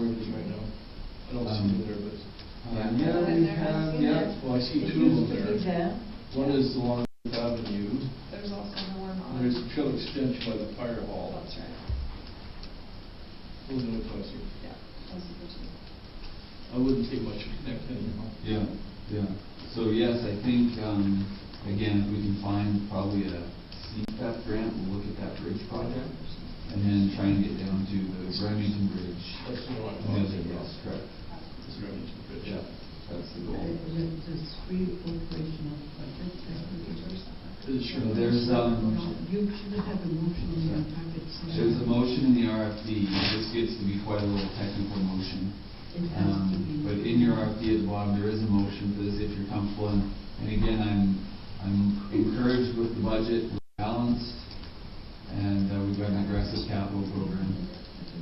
All right, so we're going to pass those motions. If you are comfortable with those budgets, and thank you to your financial department and to all your heads of department. Honestly, it's rather amazing.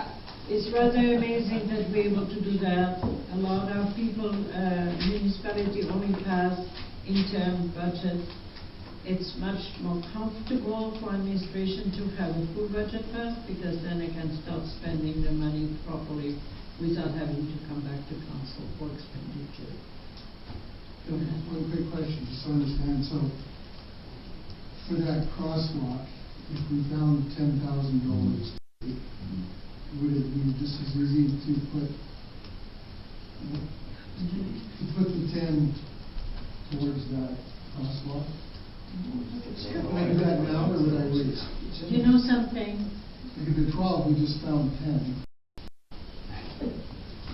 Okay. Jeff, I'd like to deal with this one. Oh, Said we do it before the vote. well, thanks. But I'm just wondering, There will be, the money will be there. like, it doesn't matter if you went, I'm just saying, could we do it now and have it? Or can we have that lighting included in this budget? That's what you're trying to ask me. 10,000 of it's about what we have.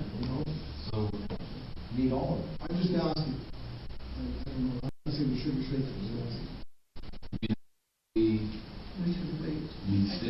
Councillor standing here at 7:15 on a Tuesday night, it's doable. I probably, is Jill still here by the way? No, I'm not trying to I was gonna say, we could try and adjust things. Good. Because we're gonna have the mayor and I sign this budget at the end of Okay, May. good. Yeah, I mean, we can't. But by all means, we'll have it ready for mill rate, sure. Yeah. Councillor Kennedy. I'll talk to him after. I'm trying to understand, you're wanting lights to go from, never mind, I'll talk to you after. Okay, Okay. sorry. That's, I mean, I understand. So Councillor Brown had their hands up. So many hands. Okay. I move that the 2025 operating and capital budget be adopted as presented, and that the 2026 and 2027 operating and the 2026 and the 2029 capital. Through 2029. 26 to 29. Clearly. Mhm. Capital budgets be approved as presented in principle. Thank you. All right. Can I make a comment? Go ahead. I just want to say I'm very proud of our administration and our council. This is the fourth provisional budget that we've done in 4 years. And every single one of them has resulted in a minimal tax increase of 2% or less. That's almost unheard of in this day and age, especially when you compare what we're doing here, what our administration is doing, compared to our neighbors. They're all way higher than we are. And we're doing this, and we've got the largest capital budget in recent years, if not, I think you said ever. Two significant projects for the community, a sewage treatment plant replacement, as well as the clubhouse, the golf clubhouse. So I think, and the groundwork was laid by our mayor in previous terms, as well as previous councils, particularly in terms of endorsing asset management, good fiscal management responsibility, and I think that we should be proud of what our community has done in the face of what we're doing, what we're accomplishing, and especially in comparison to our neighbors. So that the media would take notice of that. Okay. That is certainly worth talking about. Thank you, Councillor, for your comments. It is true that it takes many heads together, administration, finance department, come with budgets that make sense, always keeping in mind that we need to be accountable to the taxpayer. You're absolutely correct. And that we have to be transparent in all that we do. And we've done that. We have been accountable, we have been transparent, and we have been prudent fiscally. So, yeah, we accomplished the goals that I was hoping we would have accomplished over the years. So, we have a motion on the table. We need to vote. Are we ready to vote, guys? Yeah. Then Ready. not. We're ready. All in favor? Thank you. It's the most important thing that you're doing tonight is releasing money. Jeff, you want to talk about the loans? Oh, yeah, I totally forgot about that. My mistake. Part of our budget policy is that I just make you aware of any loan bylaws that are active. As we sit today, the only two loans with the balance are the solar loans. We do have end of year, because we need to do this to preserve our reserves. We can get into this if you want, but there will be balance on the golf course line of credit at year end, because we said last year that's what we were using as a source of funding for that, but we've cash flowed it to this point. But I don't want to eat up. I can't do that over and over. So at year end with the auditors, we're going to show a balance on that line of credit.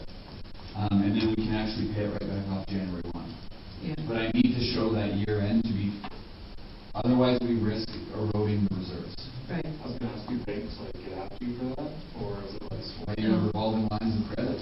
Yeah, No, that's, Why do we have to show a balance on it? okay, I'll tell you why. So accountability is all what it is. It's so that anybody who wants to know what did your project really cost you, that is what it cost you. and it gets a little more complicated than that too, not to go down a rabbit hole, but when we say in the budget, I'm going to use, I think it was roughly 130,000, let's say, of borrowing to buy something, but we had enough cash in the bank that are accounted in our lump reserves that we didn't have to actually borrow. But the problem is if I do that year over year, I'm eroding the reserves, because I told you as council we were using borrowing, but I actually took money you had for other things down the road. So you're afraid of like your golf carts? Exactly, yeah. So what I need to show at the end of the year is I actually need to take that money from the line of credit so that the auditors see a balance, and we'll keep it there for a little while, and then if we want to pay it off after the new year, that's fine, but we have to represent we risk, if we do that many times, we risk negative impact on reserves. And so I'm trying to be cautious about that. I recognize there's a small interest and I'm trying to mitigate that, but I'm also not comfortable if we had to call in all the reserves now, and it's like, well, how did we become $500,000 short? Well, remember those 3 or 4 years in a row we said we were using borrowing and didn't? It's gone. And so I'm trying to be really careful about that. Yeah. And so I appreciate your explanation. So other than that, you don't have a balance on any other loans? Which is fantastic. Yeah, now. I will not be able to report that a year from now. We don't want, we just enjoyed a good meal. We don't want to have a stomach ache right now. Yeah. Okay, let's try to go under 5B. Do we want to carry on with 5A to the library? We spoke about it. I think we've done well. 5B, draft bylaw 1720, the election bylaw. I can summarize this very quickly. You also have the option, if you choose, to require a criminal record check, but you have to pass that bylaw by December 31st of the year. So I apologize we didn't get this to you earlier. But if you don't, that is not a common thing, by the way. There's not a lot of municipalities that have it. I just need to give you the option. If you don't want that option, we don't have to do anything. Well, I'm quite happy to carry on the way we have, but you'll take. Bear with me, because you're going to shoot me down. So, devil's advocate. So literally what it is saying that if you're going to run for council next time, you need to have a criminal check. And I see majority of y'all shaking your heads no on this. So my question is, what is your issue with this? Just too much government? Why wouldn't you approve this? Anyway, I mean, I'm giving you eye contact, Yeah, yeah. right, But, so, good question, but, so I look at it, we don't directly put our finger on any funds. Right, so if it was an honesty thing, you can't even be tempted because we don't touch the money, all we do is put our hand in here, they touch the money. So I don't see that. If somebody has something else in their history, the community probably is aware of it. I just don't see it as an issue. Pain, you know, give fingerprints, like, I don't know, I just don't like the concept. the reason if I can, the reason I bring it up is I have recently, and I talked to the mayor and Jeff about this, had a couple of parents come up to me and ask, why doesn't the town request it of our sports, those that are under the umbrella, so soccer, hockey, yes. That could be different, this is the Yeah. council. I get that, I get I'm that. not dealing with kids normally. I get that, but I'm just seeing this as the future going forward. I'm not trying to push this, I'm just question. Very fair. Just question. I'm just wondering, Councillor Grainger, go ahead and I will address. I'm sort of 50-50 on this. I hear you, see what you're trying to see what you're saying, but I'm also sympathetic to Councillor Brown's talking about it. To me, it's character, and so we should be electing, and the electorate should, the people voting should know the background. It wouldn't hurt to know the background, because if somebody's done something nefarious in their past, the police check would find that, and people would know. And I don't see a harm in that. So I'm Okay. sort of 50-50 on it. All right, Councillor Coe? Just a quick question. So if somebody decides you want to run for town council in September, there's 12 people running, they all have to have a criminal check before the election? They would have to submit it with their nomination package, so they have to have it before the start of the So that's nomination. fingerprints and all the other stuff. Whatever is required, yeah. If you're not doing you wouldn't be doing likely a vulnerable sector check as part of that. Again, like Councillor Burton said, you're not dealing with vulnerable adults or youth. It might be that it scares some good Sorry, candidates. can I add this? Scouts Canada does this all the time. It's not fingerprinting, it's whether you've got a criminal. That's all it is. Okay, so I already hear two issues.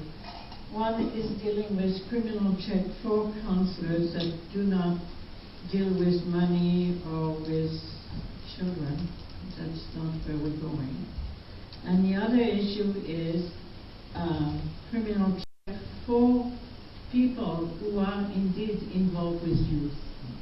This bylaw has nothing to do with the sector. And it's exactly right. So I totally understand that, but the reason I'm talking about it is because maybe what you are talking about is a separate kind of policy, a separate policy that has to do with people who are coaching or directing or whatever it is, whatever function they are that put them in contact with children. And I could see that as a policy for the town regarding sports and recreation and whatever else. So that could be something that administration can look for down the line, but it has nothing to do with this. In some ways, it's different in my opinion. And I'm not talking about councillors dealing with money or youth. I'm talking about the electorate would know a little bit more about the candidates in terms of their character. Okay, so let's try to do a straw poll around the table. How many of you would be comfortable supporting a criminal check for councillors to be? Okay, all right, so I think there is no appetite, full appetite. So maybe we leave it alone for now. So 5C, draft policy F30-1 facility conduct. So Jeff, you want to address that maybe? Yeah, the genesis of this came out of previous discussion about Ag Society and the issues they've had in the past about expelling people from facilities, and Councillor Burton and I have certainly had a lot of discussion on this, and we have administratively, Joshua and I, and our Parks and Rec department particularly, about do we want, and by the way, I think the answer is yes to my question, but do we want some policy around how this should be handled, when it should be handled? Because it's been quite ad hoc to this point, and thankfully rare. Right? So it's not something, in my entire time with the town, I've seen it once historically, and there was actually just another incident a couple of weeks ago at the request of the RCMP. They requested that we bar someone from a facility, from the ice rink. So we do get those things on occasion. But, so we've drafted this up. My opinion is it's not at the for approval, but I was wanting some input. I appreciate it, Councillor Court. Thanks for email today. Looked it over. So there's just a couple of things. Councillor Burton and I worked on the definition of harassment or intimidation, if it could reasonably be perceived to have that intent. We talked about not only would maybe the supervisor or the attendant at the facility be able to act on this, but people can then, if they've seen something, they can report it to that attendant, and then it would be followed up. There was questions, again, a lot of this is between Joshua or myself, or Councillor Burton and myself, about does council want to allow for a permanent expulsion from a facility, that it's forever? Or do we want to have a maximum on, even in the most egregious cases, do we have a maximum? Now keep in mind also, if somebody did something criminally egregious, they have some other consequences, first of all, and things like restraining orders or, criminal trespass are probably going to come down criminally anyway, so it's not a policy matter. Not always. But I would like some feedback on that idea, and that was kind of the points that we're still working through. Thanks for that input. Captured it very well. I just make a couple of comments. So this isn't about the agri-zone. Like even in Leroy's report to us, he brought up an incident in his report that might fall under this. And I think it's good to give our staff guidance if something happens, because when Jeff and I met, he said, well, here's 3 instances, they're all handled a little bit differently. So no consistency. And then, think if you're the supervisor at the rink and something happens, well, you can tell Jeff. You know what I mean? Like, maybe they're intimidated by the person or whatever. And then I raised the issue of, let's say somebody's playing basketball, so maybe on a Sunday, the softball game. Well, none of us are there. But if somebody bullied them or whatever that looked like, we want to know, right? Because our kids should feel safe in those environments. And then lastly, none of what we do precludes a parallel enforcement by police, and Jeff kind of talked about that. So personally, I'm not in favor of a lifetime anything. You have to give people a chance to defend for the better word. That's right. So yeah, we just put murders away. So for me, like a year is a pretty big expulsion. You can't go to the pool this year. Sorry, you know what I mean? Like, I'm not for life and for being reasonable. And on the other hand, if they aren't up to our community standards, we don't want to go in the locker room with the pool whipping kids. You know what I mean? Like, there has to be some consequence there too. I think it's good for staff, good for the community, good for our kids. I mean, how do you then, for you it will be 1 year, but what about if after 1 year that person is still not on very good behavior? How would you know? For example, provincially, 2 years less a day is kind of the maximum right in jail. Yeah. I mean, 2 years less a day. I don't know, but it's not life to me. No, to me life is too drastic. I also believe there was a case like that in our community, and the person wanted to go back to the sport, and it was difficult for them to know how to navigate the the person who's having a bad day. You know what I mean? Like, yeah, sometimes I had have a bad decision. Yeah. Okay, so your perspective would be 1 year with reassessment, if something that, but then I really think if that person were to reoffend, then I really honestly think, do you bar them only for 1 year? saying? a 2-year on a second incident. Because honestly, there has to be a progressive discipline there too. Otherwise, we can find ourselves with staff that is dealing with nonsense a little too often, okay? So that becomes a burden on them. So, Councillor Burton, you want to change the clause from 30 days to permanent to 30 days to 12 months?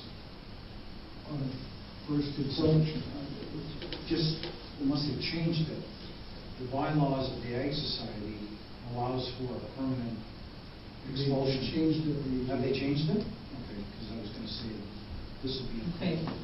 All right, Jeff, can you try to figure out a way to kind of do it a little bit more progressive in case So, we... if I look at section 4, we have minor infractions 7 days. We could say severe infractions 30 days up to 1 year, and then repeated infractions. Right.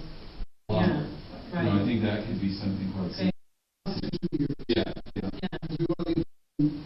Yeah. Take some discretion, right? Because every case is different. Like in courts and criminal, every piece of legislation gives you a range. We don't have one law in Canada that says if you do this, you get 2 years. Yeah, no, Let's exactly. say between 1 and 5, let's say Yeah. between 2 and 10. And I think that would be written about that way too.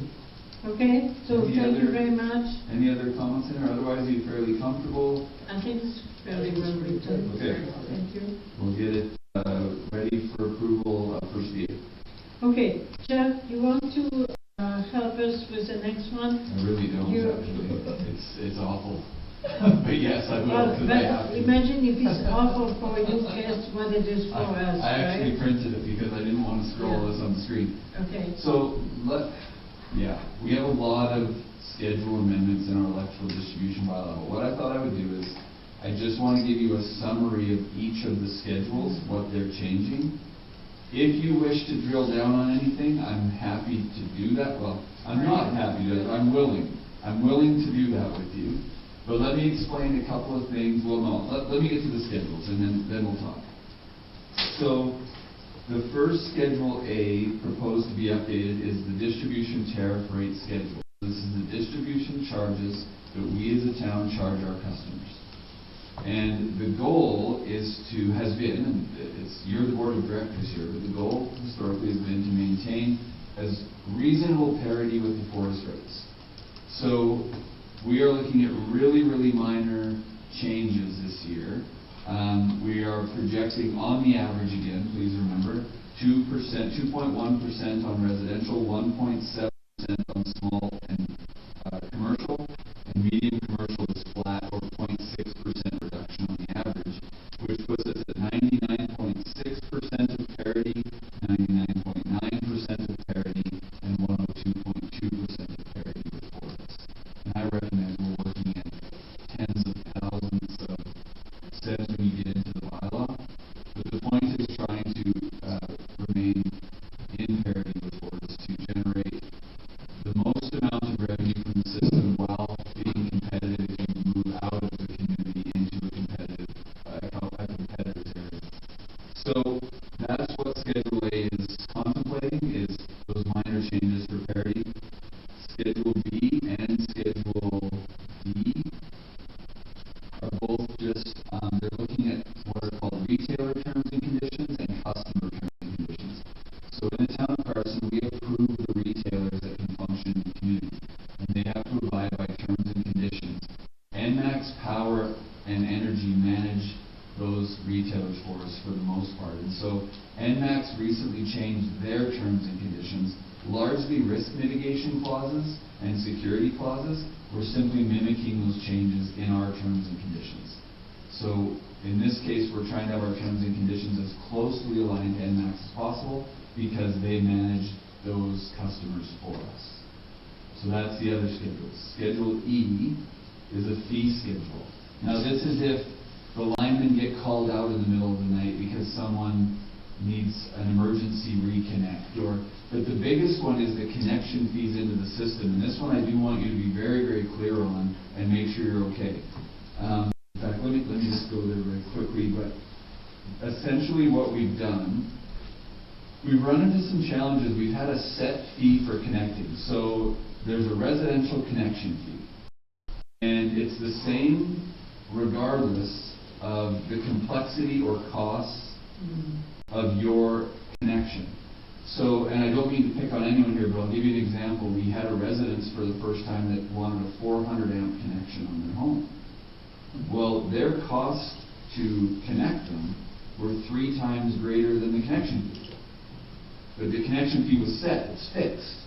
And so what Leonard has gone through has said, okay, let me find this really quick. Sorry, there's so much going on here. It's under 13.51 or something. Connections.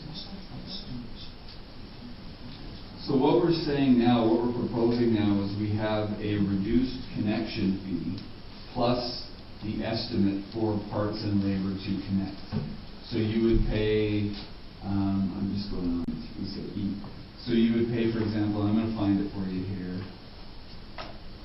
After these 27 pages. Sorry, I had no idea that this thing was going to be 100. Yes, go ahead.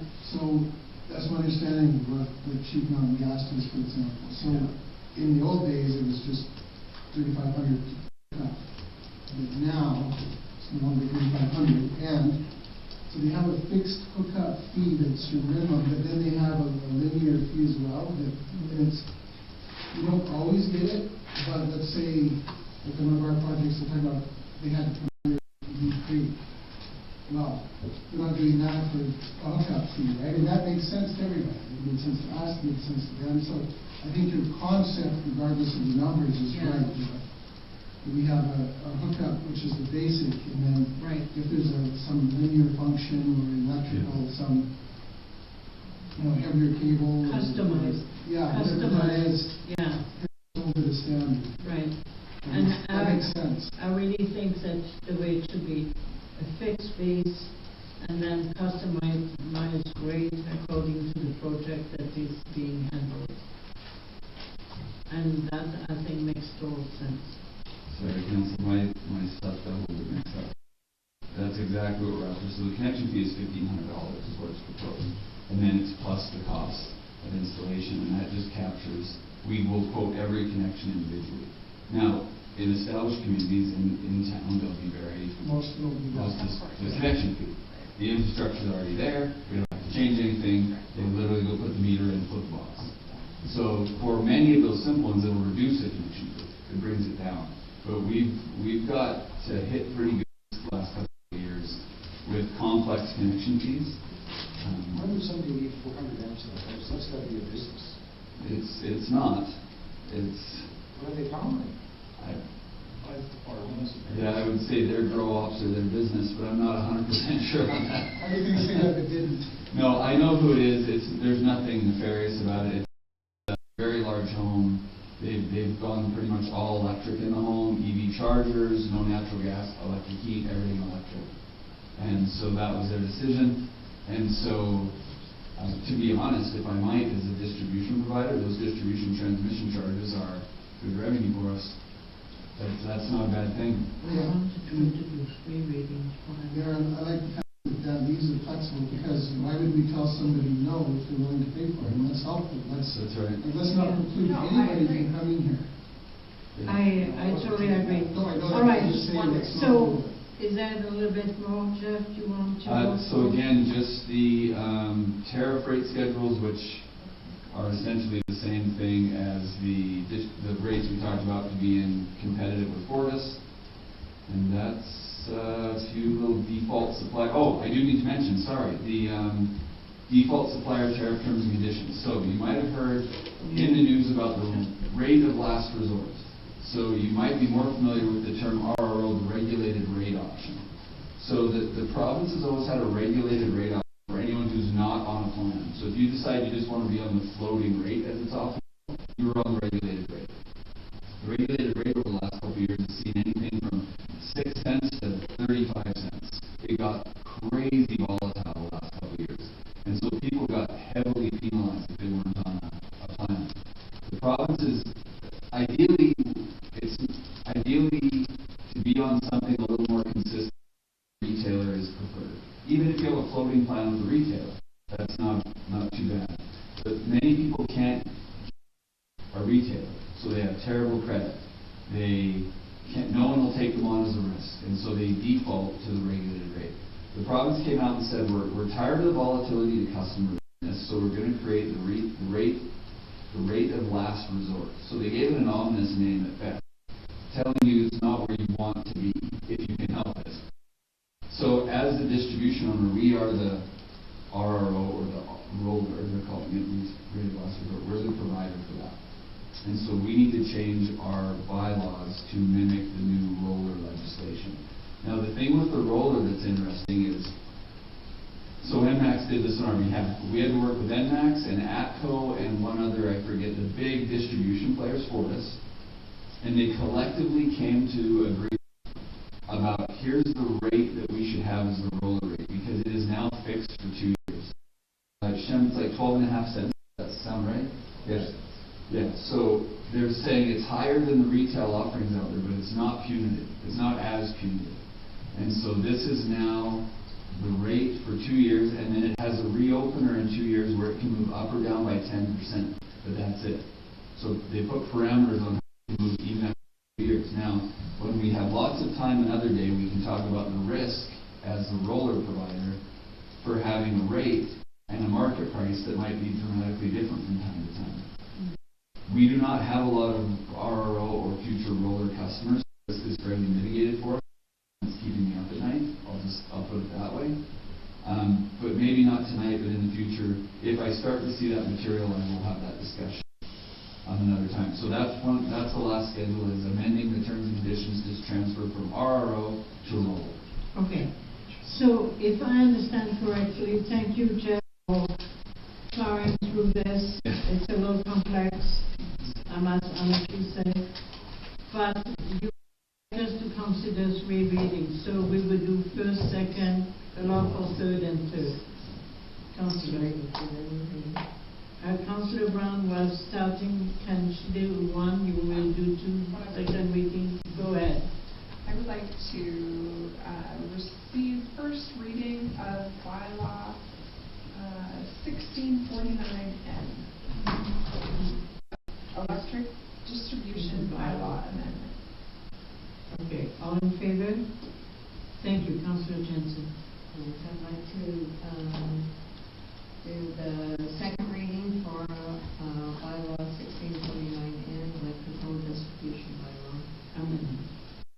Thank you. All in favor? Thank you. I need to have somebody allow. I would move that we allow third reading of bylaw amendment 1649N, electrical distribution. Thank you. All in favor? Thank you, Councillor Kenny. I will move third reading of bylaw amendment 1640. Thank you. All in favor? Thank you very much. Okay, that's done. Yes. How much longer do you think it's taking to get to do? I would say how. No, an hour. An hour. Yeah. No, you want to council? No, I think I need to do it. Do you need a ride? No, Well, Are you sure? I understand your vehicle. That was my question. I think I'll do it. Friends don't let friends Councillor. Are you 100% sure you don't want somebody with you? I'll sit downstairs and then decide that. Okay.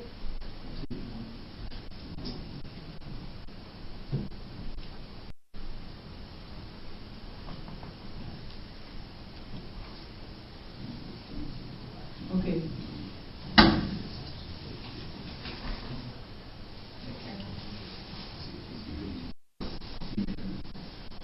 Okay.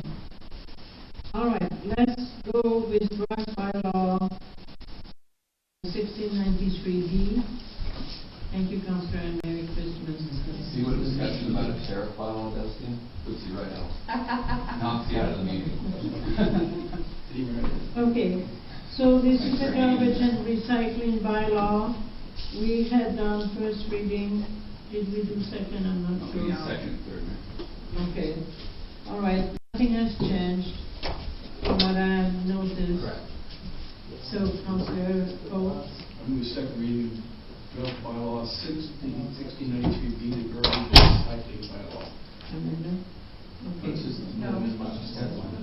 why is it called Rock Bylaw Amendment 1693? Can you tell me? Mine isn't either. Oh, okay, mine has the wrong wording. Okay, all in favor? Thank you. Third reading, Councillor Grainger. I would move third reading of bylaw 1693B, garbage and recycling. Thank you. All in favor? Thank you very much. All right, Jeff, this one is 5F. I need you to help me with Sure. this. So I had a request, I guess I can go with the mic.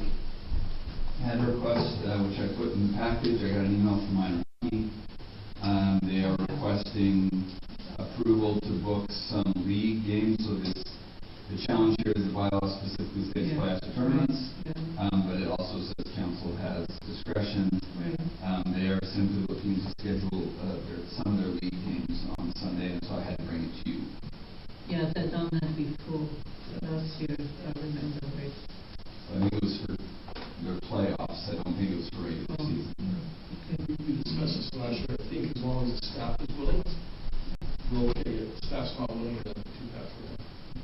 That's what I Okay, would get, so you know. Jeff, can you answer that question for us?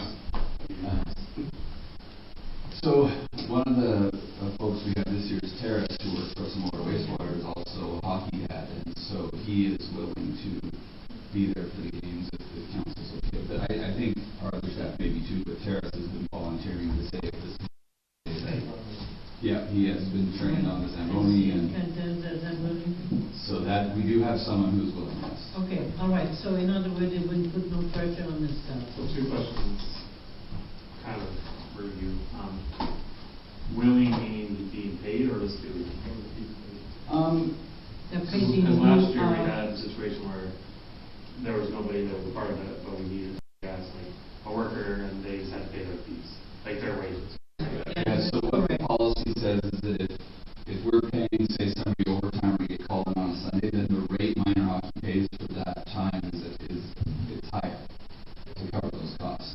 So I don't want to speak for Terrace here. My guess is he's probably willing to do as a volunteer, but I would say if he's going to be the staff person manning the rink for more games than just his kids' games, then we would pay him.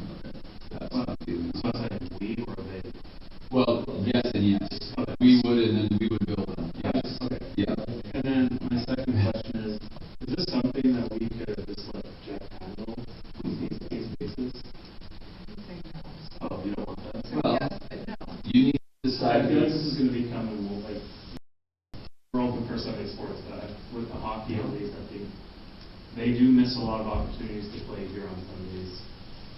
Because that's just how it is. We're not open in a lot of their games are on Sundays. And so what I'm getting at is, can we somehow include league games, or I don't know if we want to do that, but can we let Jeff handle it and not have to come to council? Well, that's a good point, but I don't know that Jeff wants it. And if he doesn't, that's fine. I think they know the policy. Mackay obviously knows the policy. So if they got games, they put the date on it, bam, just bring it here. We'll say, yeah, if you've got some staff agree. I wouldn't want to put all the pressure on him. Because otherwise it becomes, Jeff has to worry about the staffing and all that stuff. It's really not what he wants either. For me, though, this is a very political item, right? Yeah. So Especially like future council. I'm just saying, if you as a council, by the way, say, hey, you know what, we are open to accommodate league games, then change your policy. It's exactly It's what a I was council going policy. to say. So If change the the policy is policy. wrong, then change the policy. Yeah, so instead of having a bunch of discretion for administration inside a council policy, that gets really weird. And so I prefer you just propose an amendment to your policy. I think what we should do, Councillor Kenley. Well, we're not staffed on Sundays, so even if we amended the policy, then we have to make the decision to pay our staff to be there. Yes, in some way, but there's other ways to kind of look at it. Because sometimes when the staff works on Sunday, they can have in lieu of. Yeah, we flex time and do all And that. so that flex. What I would say, Councillor, is let's say you, and I'm not suggesting how you should, by the way, let me be clear. But let's say you amended the policy to say, you know what, yeah, we're okay with playoff and tournament games and up to X amount of hours for the season. I don't know what it is, but let's Can say. they come to you or they come to the town pre-season, say these are the dates we need? Is that? Well, they just came now, so they've been going for a while, but they obviously, things shifted a lot, not to get into this whole thing. I used to be the president of minor hockey, and I was a scheduling guy for years. And we used to have what was called Spud League. And literally, we all met in a room one night, sat at each other's tables, and worked out the games. Now Cal, they're part of a different league that just says, here's your dates. Make it work. There's no discretion locally anymore. Like I coached for 6 years, and we played one Sunday game in 6 years.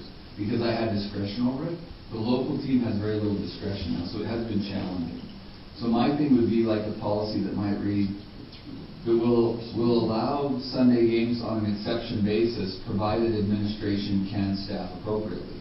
And then I can say, yeah, I can do that, and the policy allows it, and that's fine. I guess it's kind of like a donation thing. Like, I don't want, like, they keep coming in, can you take care of it? Okay. Not that, I don't want to put you in a situation. Yeah. So I think Councillor That's it. Kenley, I think what we can do is direct administration to revise the policy to cover those exceptions People want that are becoming more common that. Or we just do a case by case. But for now, I would accept what she's asking. Yes. Yeah, that's fine. Okay.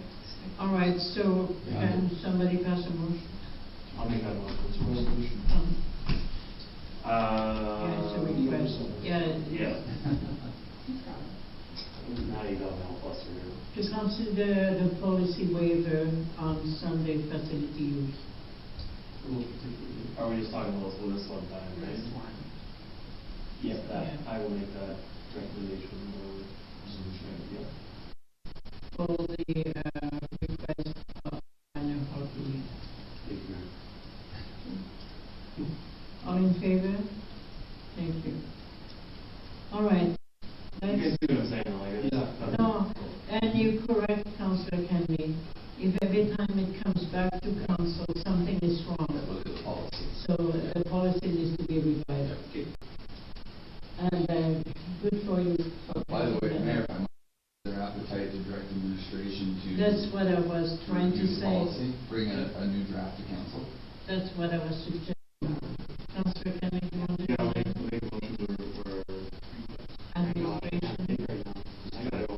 So make a motion to request administration look into our policy in regards to allowing, Sunday use. well, That's fine. I want a better word than that. You said. Allow. Sounds like we have a council round moves.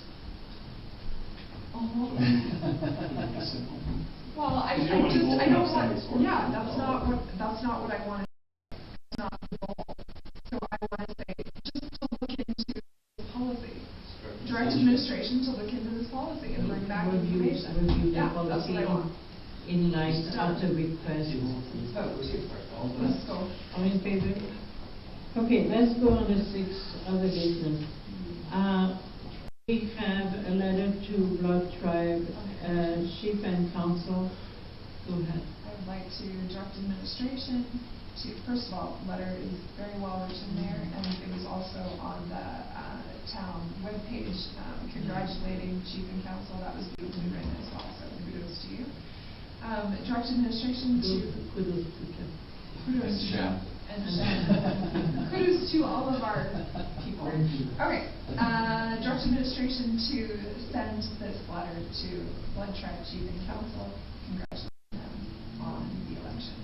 And we might want to send it on an email address as well as formally. Absolutely. Well, formally forget the post office and won't work, so we will have to send it via I can email. hand deliver it. I can drive out, yeah. Yeah. So we can do something like that. Yeah, we can. Just, in looking at it, you need to add a P on the end of please, Oh, yeah. and would be please. Please spell check. Yeah, actually. As it's- amended. Yeah. All in thank you, favor? Council. Let's go. Yeah, no, you're exactly correct. I saw that and I forgot to say. She's on library. All in favor? Thank you very much. Teachers, we've got 2 teachers. Okay, with a tweak. All right, the electrical department funds transfer. Jeff wants to present something regarding capital. And I apologize, this was a late addition. Leonard came to me and we've been starting to get our double bucket truck on the horizon for replacement. And we struggle to buy those new because they're like $600,000 new. Like, they're silly. Our current truck is a 2000, so it's 25 model years old. Leonard was explaining, it has components to it that are out of date and have to be replaced. Next year we may be spending upwards of $30,000 on it to get some of those components replaced. Altech is a big company that does a lot of work with these trucks. And they called Leonard and said, hey, there's one in this auction on the 18th that if you guys can get your hands on it, it was their own truck, so we just houred out for them. After so many hours, they put them on pasture. And they just said, this would be a really good one for you to get your hands on. It's got all the modern stuff, it's certified, everything's good to go. And so the challenge is, it's not in next year's budget, it's the auction's on the 18th, and there's no guarantee we'll get it, by the way. So Leonard and I have talked, we have a threshold we're willing to go, and it isn't the whole amount, because we have to do a few things on it after. So my request is that if we can transfer the money from reserves, if we don't buy the thing, we'll just put it back in reserves at year end. And that would give us some option to see if we could get that in the auction. Councillor Kenny? Yeah, I will make a motion to transfer $124,000 from reserve account 4-10-269 to the electrical capital account 2-92-762. Wow. It was written out. I You failed it. don't really want discussion on this, but we want to start looking at the cost of replacing things and maybe other options with electrical. That's all I'm saying. Say that again? So Sorry. looking at the price of replacing things within our own town, we may want to look at other options dealing with electrical moving forward. Okay, I hear it. I understand. All in favor? Thank you. Okay, let's move on the 7, committees and other report. CPO report, always very well written, busy. Thank you to Leo again, Jeff. Honestly, he is very good at reporting and giving us a good picture of what is happening. Just so council's aware, I don't think it'll come up. He's away actually up north at training this whole week too, so you won't see him in the community this week, but he'll be back next week. Okay, thank you. And how is it working with our dog catcher? Well, aside from the fact he's full, right, so we've still got dogs we've had since June. So he's still trying to get them rehomed and still trying to find a place for them, but no one's taking any. So we're essentially babysitting dogs for 6 months. So, Jeff, when you use the term rehome by our, is that simply getting that animal to another shelter? That's not really rehoming, it's moving it. It's transferring them to someone else. Yeah. So I wonder if rehome is the correct term. This is the word I picked here. Yeah, I'm not going to worry what she thinks about what I say, but that's just the word I picked here. Yeah, okay. All right, fine. I just have a question. So, and I do not want to go down this road, the cat, I'm not going there.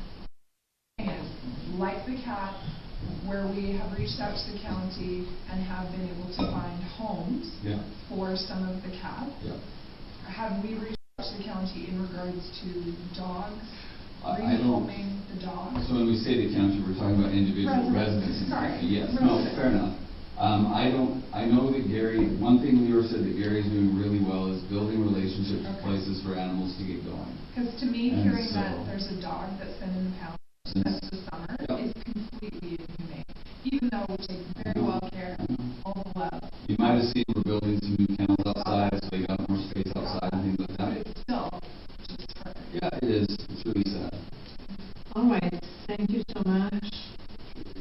CEO report, you can see Jeff has not been busy again this month. Thank you, Jeff.